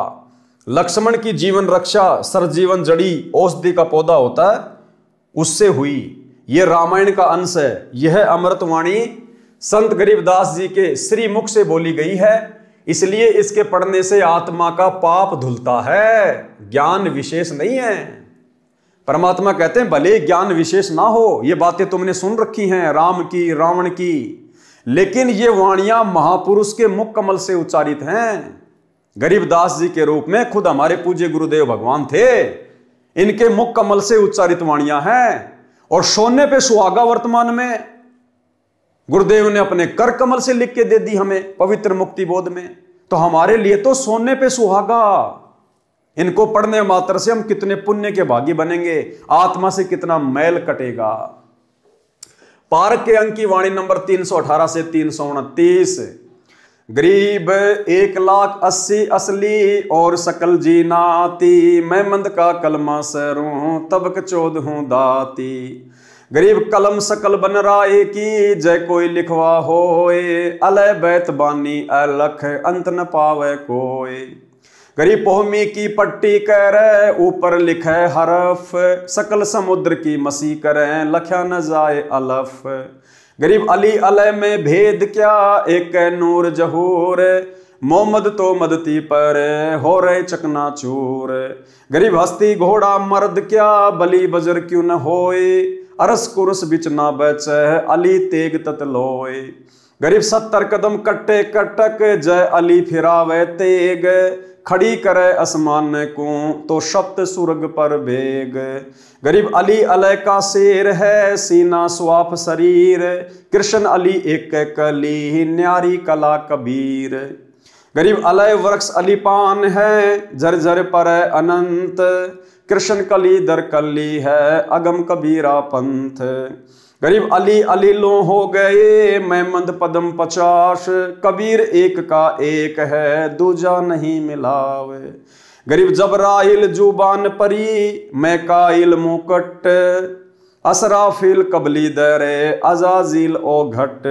गरीब चारु मुवक्कल रब दे, है घट घट अस्तान, जा परी रबदा तकत है, जहां आप अलय रहमान। गरीब नबी नाक में मंद मुख, मन मक्का महबूब, चिसम इसम दरगा दिल, देखी खूब खुदी खूब, यानी ये अरबी, फारसी, उर्दू, पता नहीं कौन कौन सी भाषाओं के शब्द हैं, क्योंकि आदरणीय गरीबदास जी ने अपने सदग्रंथ साहिब में अपनी 24,000 वाणियों में विश्व की सभी भाषाओं का समावेश किया है। विश्व के हर देश की भाषा का शब्द इन वाणियों में है, जो 24,000 वाणियां अमर ग्रंथ में है। तो पहली बात तो भाई और बहनों, आप और हमारे को यहीं पर विश्वास हो जाना चाहिए कि पूरे विश्व की भाषा को कौन जान सकता है। आज वर्तमान में पूरे विश्व की भाषाओं के समावेश युक्त इस सदग्रंथ साहिब का अनुवाद कौन कर रहा है? केवल सतगुरु रामपाल जी परमेश्वर। तो पूरे विश्व की भाषा कौन जान सकता है? केवल परमेश्वर। तो सतगुरु रामपाल जी स्वयं खुदा हैं, अल्लाह हैं, परमेश्वर हैं। अन्यथा 300 साल हो गई गरीबदास जी को ये वाणियां लिखे हुए, आज तक कोई गरीबदास पंथी भी इनका सरलार्थ नहीं कर पाया। केवल पाठ पाठ करते हैं, जैसी वाणियां हैं वैसा ही बोलते रहते हैं, लेकिन सरलार्थ सन 1994 से सतगुरु रामपाल जी परमेश्वर ने शुरू किया। तो भाइयों और बहनों, ये विश्व की बहुत सारी भाषाओं के शब्द हैं, इनको पढ़ने मात्र से हमारे पाप कर्म कटते हैं। अब गुरुदेव ने बताया जैसे रोगी है और डॉक्टर ने उसको औषधि दे दी, उसको मेडिसिन दे दी, टैबलेट दे दी खाने के लिए। अब उस रोगी को नहीं पता, वो तो बेचारा गांव का आदमी, वो तो अनपढ़ आदमी है, उसको नहीं पता ये टैबलेट कौन सी कंपनी की है, क्या क्या इसमें साल्ट हैं, कैसे कैसे ये बनी है, कुछ नहीं पता। उसको चाहे जहर की गोली दे दो, वो तो विश्वास करके खा लेगा कि डॉक्टर दे रहा है। तो इसी प्रकार उस रोगी को नहीं पता है, लेकिन उसके बावजूद भी वो टैबलेट उसके ऊपर काम करेगी, उसके रोग को साफ करेगी। इसी प्रकार ये अमृतवाणी इस भक्ति मार्ग में जन्म मरण के दीर्घ रोग को काटने के लिए आप और हमारे लिए मेडिसिन है। और सर्वश्रेष्ठ डॉक्टर, वैद्य, आध्यात्मिक वैद्य सतगुरु रामपाल जी परमेश्वर जी के द्वारा निर्मित हैं। तो भाई और बहनों, भले हमें नहीं पता इन वाणियों का, इनकी गहराइयों का, इन संकेतों का, इन शब्दों का, लेकिन ये भक्ति रूपी मेडिसिन खाने मात्र से हमारे पाप कर्म कटेंगे। तो क्या किया परमात्मा ने सरलार्थ? वाणियों में मुसलमान धर्म का आंशिक वर्णन है। अली नाम का मुसलमान पूर्व जन्म की भक्ति के कारण सिद्धि शक्ति युक्त था। यानी भाई और बहनों, गुरुदेव भगवान ने बताया कि हजरत मोहम्मद जी की आजीवन जो रक्षा हुई, वो रक्षा हजरत मोहम्मद जी के पुण्यों के कारण, जिस समय हजरत मोहम्मद जी परमात्मा की शरण में आए, उनको प्रथम मंत्र दिया गया। उसके बाद एक अली नाम का मुसलमान, एक प्रकार से गण, कबीर परमेश्वर सतगुरु रामपाल जी भगवान ने हजरत मोहम्मद की रक्षा के लिए छोड़ा हुआ था। तो हर मुसीबत में हजरत मोहम्मद की रक्षा वो अली किया करता था। और वो कितना सिद्धि युक्त था, कितना शक्तिशाली था, परमेश्वर क्या बता रहे हैं। और फिर उस अली नाम के मुसलमान की तुलना में कबीर परमेश्वर कितने समर्थ हैं, कितने शक्तिशाली हैं, उसका भी जिक्र किया है। वाणियों में मुसलमान धर्म का आंशिक वर्णन है। अली नाम का मुसलमान पूर्व जन्म की भक्ति के कारण सिद्धि शक्ति युक्त था। उसने हजरत मोहम्मद जी की विशेष सहायता की थी। अली की शक्ति का वर्णन किया है कि अली परमात्मा का शेर यानी सिंह था। जब वह तेग यानी तलवार से वार करता था तो 70 कदम कटे कटक, यानी 70 कदम तक दुश्मन की सेना कट जाती थी। तलवार को आसमान की ओर खड़ा करता था तो 7 आसमान तक जाती थी। यानी सूक्ष्म रूप में परमात्मा इस प्रकार से अपने बच्चों की इस काल के कहर से रक्षा करता है। अली भी श्री कृष्ण की श्रेणी का शक्तिशाली देवता था। ऐसे ऐसे अली तो असंख्यों जा चुके हैं। श्री कृष्ण 3 करोड़ हो चुके हैं। कबीर परमेश्वर इन सबसे भिन्न है, वे समर्थ हैं। सत्य भक्ति सत्य पुरुष कबीर की किए बिना यह संसार में बनी महिमा व्यर्थ है।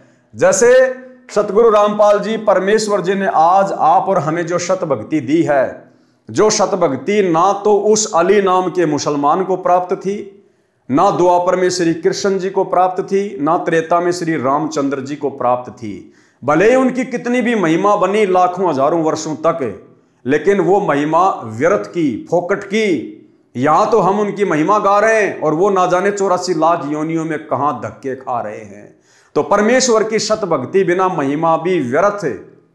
और इस परमेश्वर की शरण में आने के बाद जो महिमा बनती है वो महिमा परमात्मा कहते हैं जब तक सूरज चांद रहेगा शत भक्तों का नाम रहेगा। सत्य भक्ति सत्य पुरुष कबीर की किए बिना ये संसार में बनी महिमा व्यर्थ है।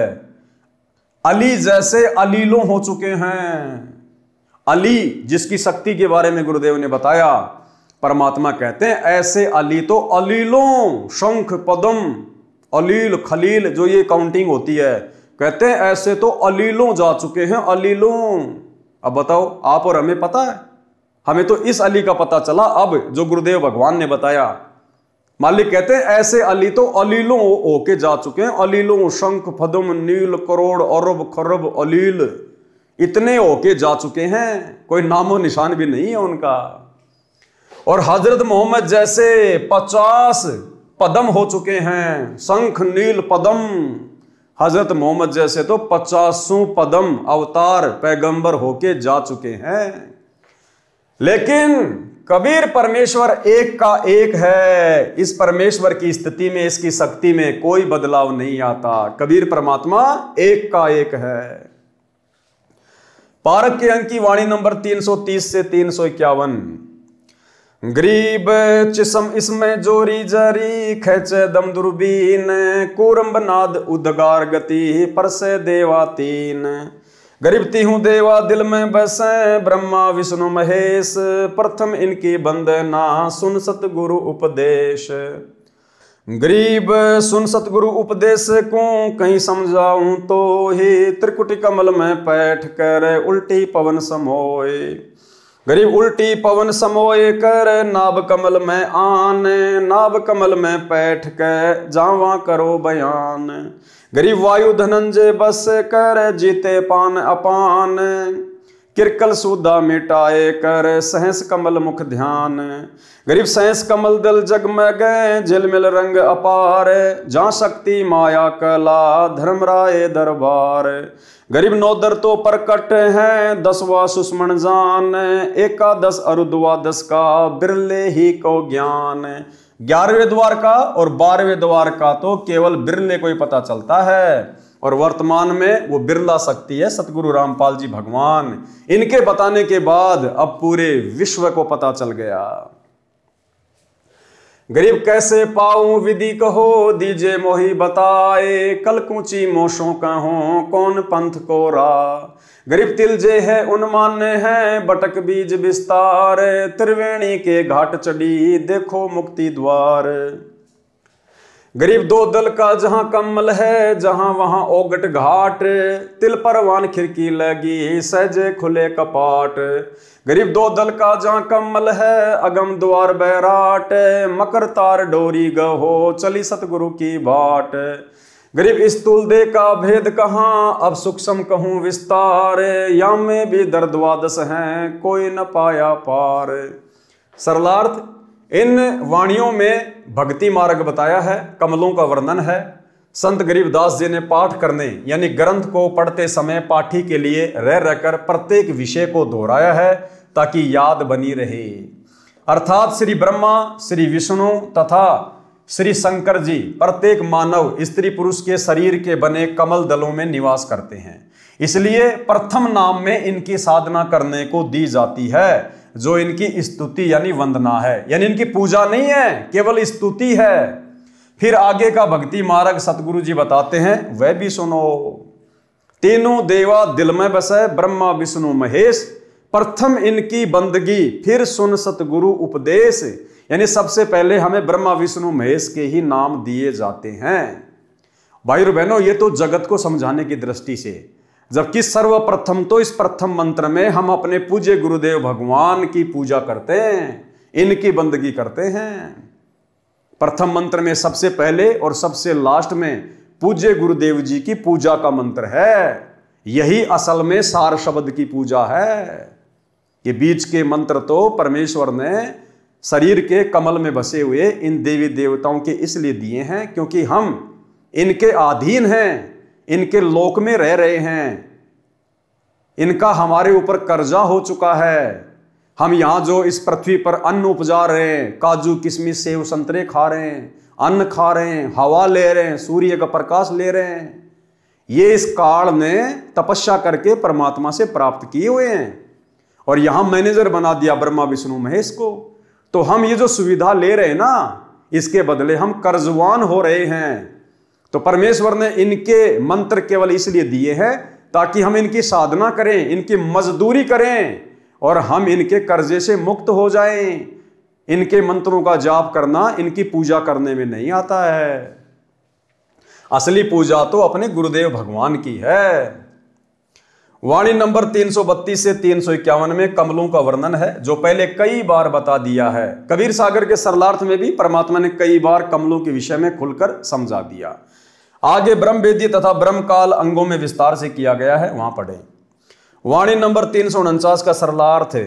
इस वाणी में स्पष्ट किया है कि कुछ साधक व संत सुरती कमल को अंतिम मंजिल मानते हैं।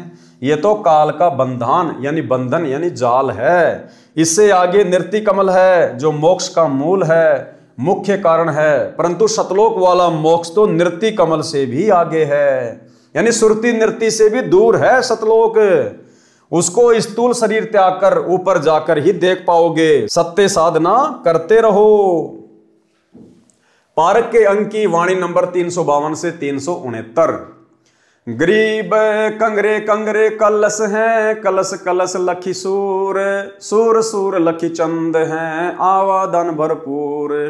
गरीब कंगरे कंगरे केवड़ा, लख लख फूल भलंत, लख लख मोती मुक्ति फल, बुझ बिरले संत। गरीब नहीं कंगूरे हेम के, नहीं ये सूरज चंद, पारख कनी पहार है, अवगत परमानंद। गरीब जगर मगर ज्योति करे, तहाँ राय बेली चंबेल, कमल केत की खिल रहे, भवर गुंजना खेल। गरीब अवगत नगर निदानपुर, बंगले लाल किवार, शंख मुनि सिजदय करे, शिव बर्मा शिकदार। गरीब बिन मुख सारंग राग सुनी, बिन ही तंती तार, बिन सुर अलगोजे बजे, नगर नाच घुमार। गरीब शंख असंखों जो जन, चौपड़ के बहजार, कशक नहीं कसनी नहीं, गली गली सिकदार। गरीब तर्क नहीं तोरा नहीं, नहीं कसीस कबाब, अमृत प्याले मद पीवें, भाठी चवें शराब। गरीब मत वाले मस्तान पूरे, गली गली गुलजार, शंख शराबी फिरत हैं, चलो ताश बैजार। गरीब शंख शंख पद्मनी नचे, गावे शब्द सुभान, चंद्र बदन सूरजमुखी, नहीं वहां मान गुमान। गरीब शंख हिंडोले नूर नग, झूले संत हिजूर, तकत दणी के पास कर, ऐसा मुल्क जहूर। गरीब नदी नाव नाले बगे, छूटे फुहारे सुन, भरे होद सरबर सदा, नहीं पाप नहीं पुण्य। गरीब नहीं कोई भिक्षुक दान दे, नहीं हार व्यवहार, नहीं कोई जामे मरे, ऐसा देश हमारे। गरीब बाजे घंटा ताल घन, मंजीरे डफ झांझ, मुरली मधुर सुहावनी, निस्बा सर अरु सांझ। गरीब दरवन दमा में बाजही, सेनाई और भेर, शंख तूर तुतकार है, हरदम सुनिए टेर। गरीब बीन बिहंगम झमकही, तनक तंबूरे तीर, राग खंड नहीं होत है, बंद्या रहत समीर। गरीब ताल ख्याल सुर एक गति, राग 36 बैन, सुने तो सन्मुख शीस दे, बिना राग सब फैन। पूज्य गुरुदेव भगवान ने हमारी आत्मा को जगाने के लिए सतलोक में कैसे कैसे सुख है, कितना आनंद है, कितनी मौज मस्ती है, इनका यहाँ पर जिक्र किया है।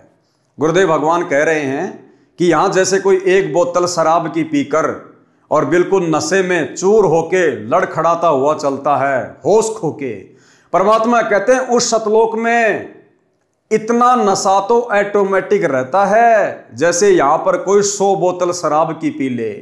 लेकिन वो नशा यहां की तरह नहीं होता कि कुछ होश ही नहीं है, कहां पेशाब कर रहा, कहां लैट्रिन कर रहा है। कहते वहां पर हर आत्मा के अंदर इतना नशा तो ऑटोमेटिक रहता है, इतना खुमार चढ़ा रहता है, इतना मदहोश रहता है, इतना आनंद है वहां पर।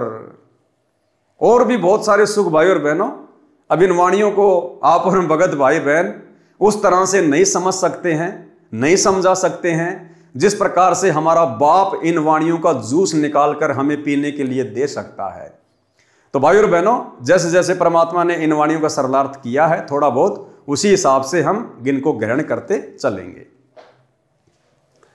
गरीब शंख किरनी जहां झिलके ही, शंख पद्म प्रकाश, शंख कला कल धूते है जहां हमारा बास। शंख पद्म प्रकाश, श्री कृष्ण जी के पैर में एक पद्म था, उसी से उसकी ख्याति हो गई, चमकता था। परमात्मा कहते हैं वहां शंख पद्मों जितनी रोशनी सतलोक में ऑटोमेटिक। सरलार्थ, इन वाणियों में सतलोक का वर्णन है। कहा है कि सत्यलोक में सब प्रकार का नृत्य होता है, सब प्रकार के राग होते हैं। सतलोक का संगीत मन भावन है, वहां पर अनेकों सुंदर स्त्रियां नृत्य करती हैं, वहां कोई दुराचार नहीं। जैसे यहां पर पहले होता था मुजरा, बड़े बड़े लोग, पैसे वाले लोग कोठों पे जाया करते थे, बंद कोठे में लड़की नाचती थी, वो आनंद लेते थे। उसके बाद में थोड़ा ये विज्ञान आगे बढ़ी, बॉलीवुड शुरू हो गया, फिल्में शुरू हो गई, सरेआम लड़कियां टीवी चैनलों पर नाचने लग गई, फिल्मों में नाचने लग गई। तरह तरह के संगीत, गाने बजाने, मधुर मधुर आवाजें फिल्मी गानों के रूप में आप और हमें सुनने को मिली। परमात्मा कहते हैं सतलोक की तुलना में यहाँ के राग, यहाँ के नाच गाने कुछ भी नहीं है, और ना यहाँ की औरतें। सतलोक में जो सुंदर सुंदर स्त्रियां हैं, उनके पैर के मैल के बराबर भी इस 21 ब्रह्मांड की सबसे सुंदर कोई स्त्री नहीं है। फिर पृथ्वी लोक की ये छोटी मोटी 4-5 फुट की स्त्रियों की तो भाई और बहनों बिसात ही क्या है। तो परमात्मा कहते हैं वहां पर शंखों स्त्रियां नृत्य करती हैं, नाचती हैं, मन भावना संगीत है। अगर वो संगीत यहां पर आप और हम आत्माओं को सुना दिया जाए, भाई और बहनों, हम जीना छोड़ देंगे, हम शरीर त्याग देंगे। ये आत्मा फिर शरीर में रह नहीं सकती, बेचैन हो जाएगी। जिस प्रकार धर्मदास जी सतलोक गए, वहां के ठाठ बाट देखे तो रोने लग गया कि मोहे ना भेजो भगवान हमसे बिगड़ी है, मोहे राख लियो भगवान हमसे बिगड़ी है। कि परमात्मा वो तो बहुत गंदा लोक है यहाँ की तुलना में, अब मुझे नीचे ना भेजो। तो भाई और बहनों, अगर वो संगीत और वो सुंदरता यदि परमात्मा हमें एक बार जरा सी झलक दे दे, हम यहां पर पागल हो जाएं, पागल, हम जी नहीं सकते यहां पर। अरे लड़का लड़की आपस में प्रेम कर लेते हैं युवा अवस्था में, और वो लड़का लड़की आपस में इतने पागल हो जाते हैं इस हाड़ मांस के शरीर में विषय वासनाओं को लेकर, अपने जन्मदाता माँ बाप तक को छोड़ देते हैं, उनको ठोकर तक मार देते हैं। तो सोचिए भाई और बहनों, वो वास्तविक नूरी शरीर, नूरी रूप, नूरी सुंदरता अगर परमेश्वर हमें एक झलक दिखा दे, हम यहां पर जीवित ही मर जाएंगे, जीवित ही। लेकिन परमेश्वर इस ज्ञान से हमारे को वहां की सुंदरता से परिचित करवाएंगे, इस ज्ञान से हमारे को वहां के सुखों का और यहां के दुखों का परमेश्वर अनुभव करवाएंगे, तभी हम वहां स्थायी रूप से टिक पाएंगे। अन्यथा यदि परमेश्वर हमें कच्चेपन में सतलोक लेकर गए, हालांकि परमात्मा तो नहीं लेके जाएंगे, उनको तो पता है, लेकिन एक उदाहरण पेश किया परमात्मा ने हजरत मोहम्मद जी का। हजरत मोहम्मद जी को परमात्मा सतलोक लेकर गए थे, लेकिन वो सतलोक में नहीं रहे, उनका मन वहां नहीं लगा, क्योंकि उनको ज्ञान नहीं हुआ।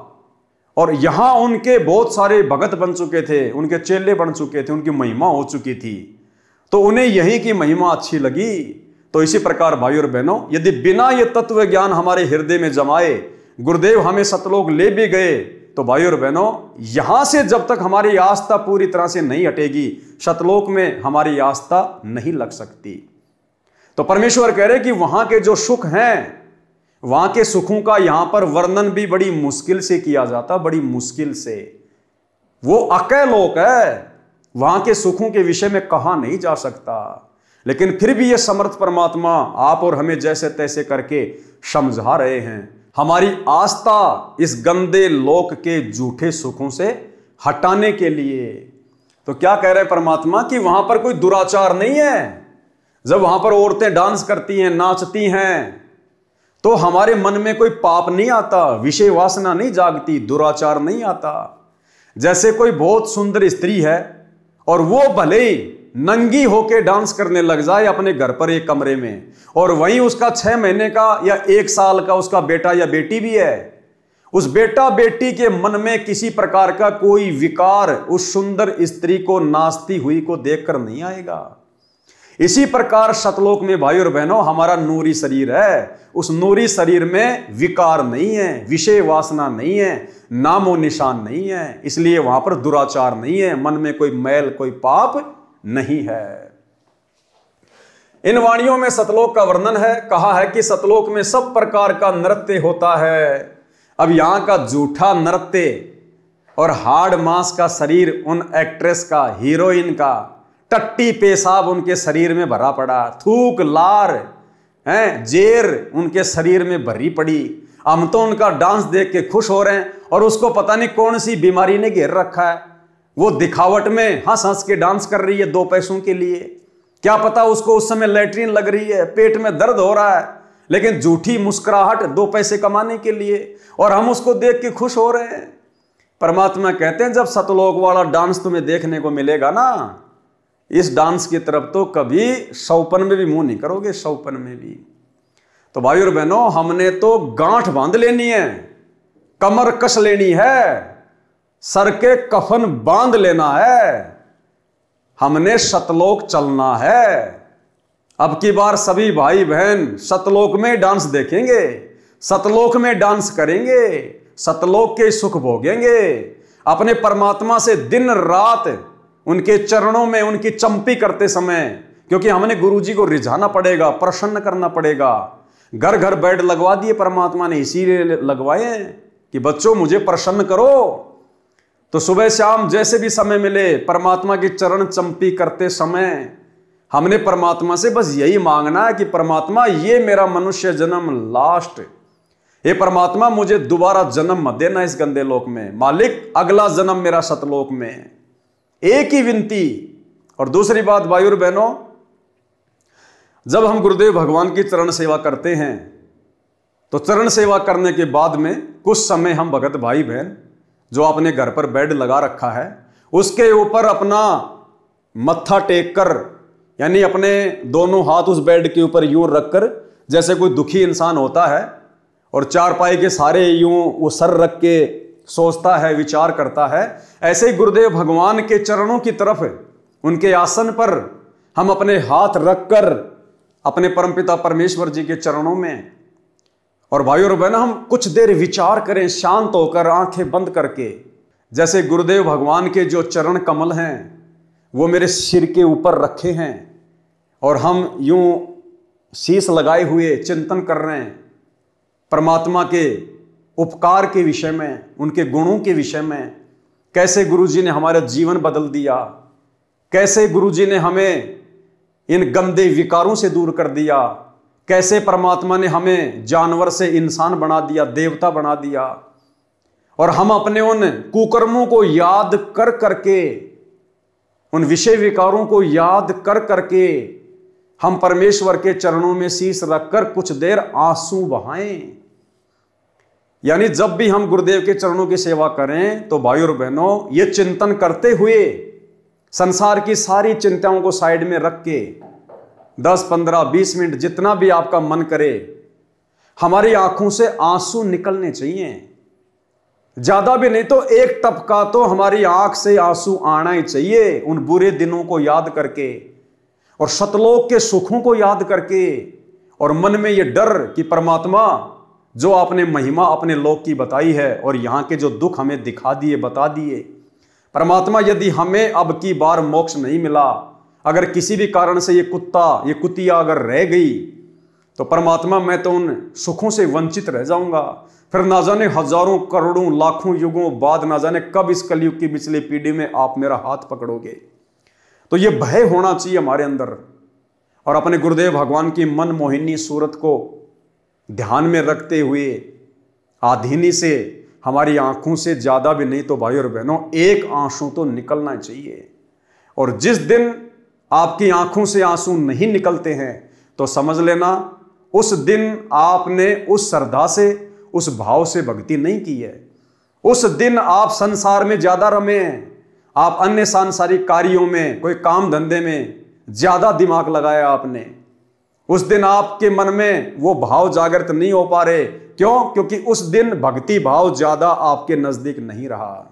अन्यथा जब भी हम गुरुदेव के चरणों की सेवा करें और कुछ देर उनके चरणों में अपना माथा रखकर चिंतन करें, ऑटोमेटिक भाई और बहनों आंसू आने चाहिए, और आएंगे यदि हम शांत स्वभाव में बैठ के इस परमेश्वर के द्वारा किए गए उपकारों को याद करेंगे कि परमात्मा आपने हमें नव जीवन दिया। नव जीवन मालिक, मेरी श्वासें शेष नहीं थी। उन घटनाओं को याद करो जब कभी आपका एक्सीडेंट हुआ होगा, कभी आप रोगी हुए होंगे, कभी आपके ऊपर कोई हार्ट अटैक आया होगा, ऐसी किसी बीमारी ने आपको घेरा होगा, भले नाम दीक्षा से पहले, संकल्प से पहले। उस समय भी यही परमात्मा हमें बचाने वाला था। और वर्तमान में तो सौ सुख दे दिए। सबसे बड़ा सुख मानसिक सुख है, परम शांति। हमें दुनिया की आग से दूर कर दिया, विषय वासनाओं से दूर कर दिया, हमें मोक्ष का मार्ग दे दिया। तो इतना सब कुछ जो गुरुदेव ने हमारे ऊपर उपकार किया है, यदि हम इसको याद करेंगे 5 मिनट भी, तो भाई और बहनों ऑटोमेटिक आत्मा रोएगी, आंखों से आंसू आएंगे। और जिस दिन आंसू नहीं आ रहे हैं तो समझ लेना उस दिन आपकी भक्ति उस हिसाब से नहीं हुई है जितनी होनी चाहिए थी। इन वाणियों में सतलोक का वर्णन है। कहा है कि सतलोक में सब प्रकार का नृत्य होता है, सब प्रकार के राग होते हैं। सतलोक का संगीत मन भावन है, वहां पर अनेकों सुंदर स्त्रियां नृत्य करती हैं, वहां कोई दुराचार नहीं है।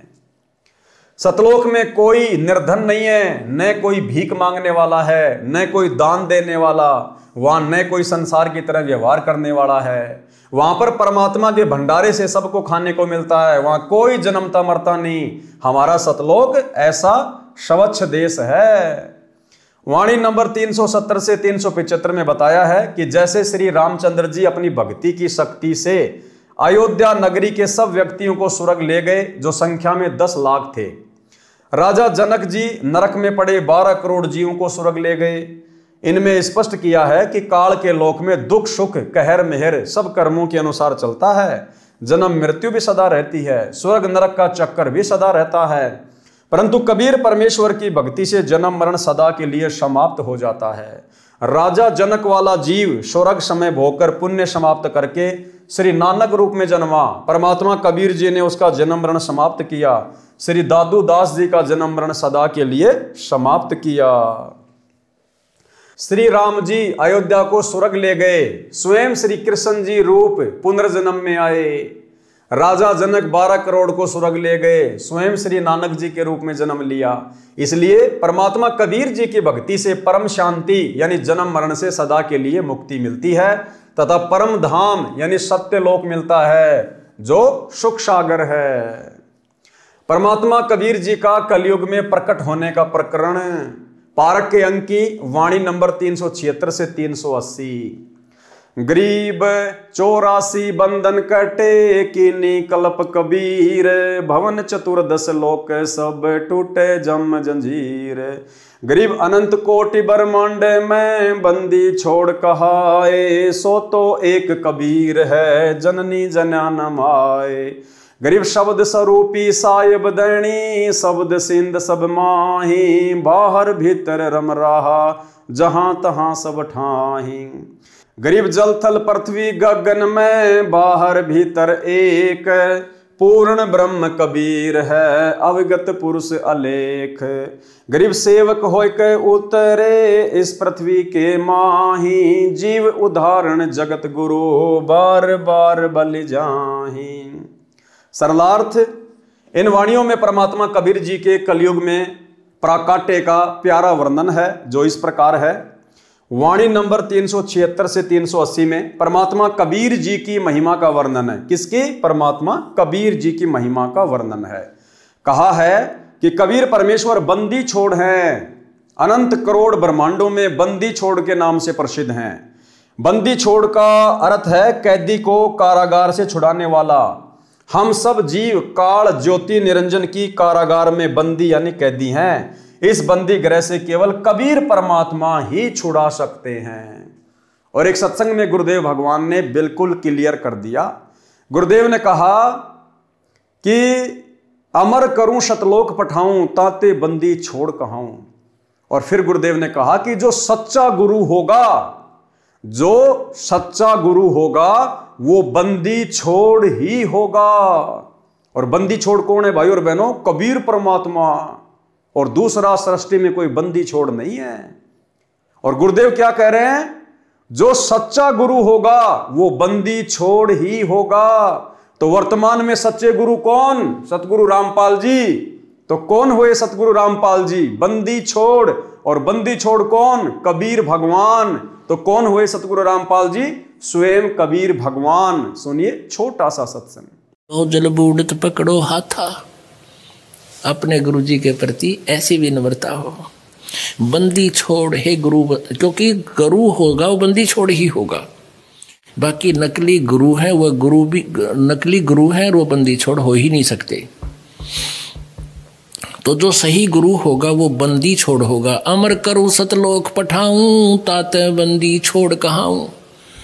अमर करूं और काल की बंद से छुड़वा कर सतलोक ले जाऊं, इसलिए मैं बंदी। तो भाई और बहनों, आप और हमारे विश्वास को दृढ़ करने के लिए सतगुरु महिमा गुरुदेव भगवान ने साध संगति से जुड़े हुए भाई बहनों को निमित्त बनाकर संगत में शुरू करवाई। क्योंकि गुरु को परमेश्वर माने बिना इस सत भक्ति में गुरु ही परमात्मा होता है। एक सत्संग में गुरुदेव ने स्पष्ट कर दिया कि अगर कोई गुरु है तो केवल कबीर परमात्मा, दूसरा कोई गुरु हो ही नहीं सकता। सतगुरु तो इसलिए कहना पड़ गया क्योंकि नकली गुरु काल ने बहुत ज्यादा पैदा कर दिए, अन्यथा गुरु शब्द ही काफी है। और उस गुरु की भूमिका केवल कबीर परमात्मा ही करता है। गुरु यानी ज्ञान देने वाला। सृष्टि में जगत गुरु केवल एक ही है, कबीर भगवान। दूसरा कोई जगत गुरु नहीं हो सकता, बाकी सब जीव हैं। फिर परमात्मा ने, फिर धर्मदास जी चिंतित हो गए कि भगवान फिर कैसे बात बनेगी। तो परमेश्वर ने कहा कि 12 में पंथ, जब गरीबदास का पंथ चल चुका होगा, इन 12 में तो वो बात बने नहीं।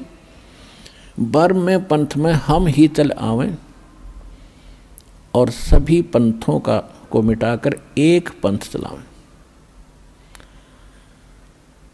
अब 12 में पंथ में ये दास भेज दिया परमात्मा ना आए तो गरीबदास पंथ में रामपाल दास।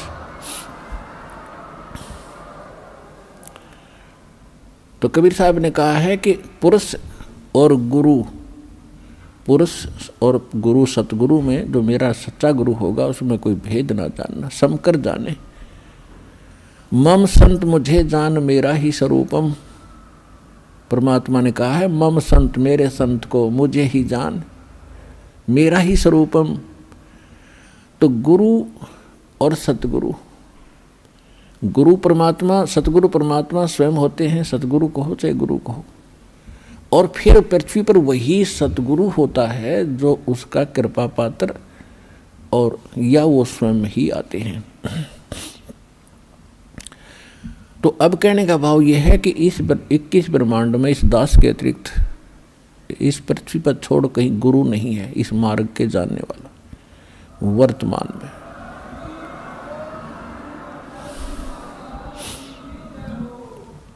अब हम वहीं आते हैं जहां से प्रसंग शुरू हुआ था। तो आज जो जगत गुरु की भूमिका कर रहे हैं, जो गुरु की भूमिका कर रहे हैं, सतगुरु की भूमिका कर रहे हैं, तत्वदर्शी संत की भूमिका कर रहे हैं, कौन? सतगुरु रामपाल जी परमेश्वर। तो इनके अलावा, हमारे पूज्य गुरुदेव के अलावा दूसरा कोई भगवान नहीं, कोई कबीर नहीं। ये बात जितनी जल्दी हमारे दिलो दिमाग में बैठ जाए हमारा भला, अन्यथा भाई और बहनों ये कलयुग की बिचली पीढ़ी भी हमारी व्यर्थ ही जाएगी। तो भाई और बहनों, आज की वीडियो में केवल इतना ही। गुरुदेव के आशीर्वाद से कल रात्रि 8 बजे सभी भाई बहन फिर से लाइव जुड़िए। तब तक सतगुरुदेव भगवान आप और हमें आज्ञा दें, इजाजत दें, आशीर्वाद दें। बंदी छोड़ सतगुरु रामपाल जी भगवान की जय हो।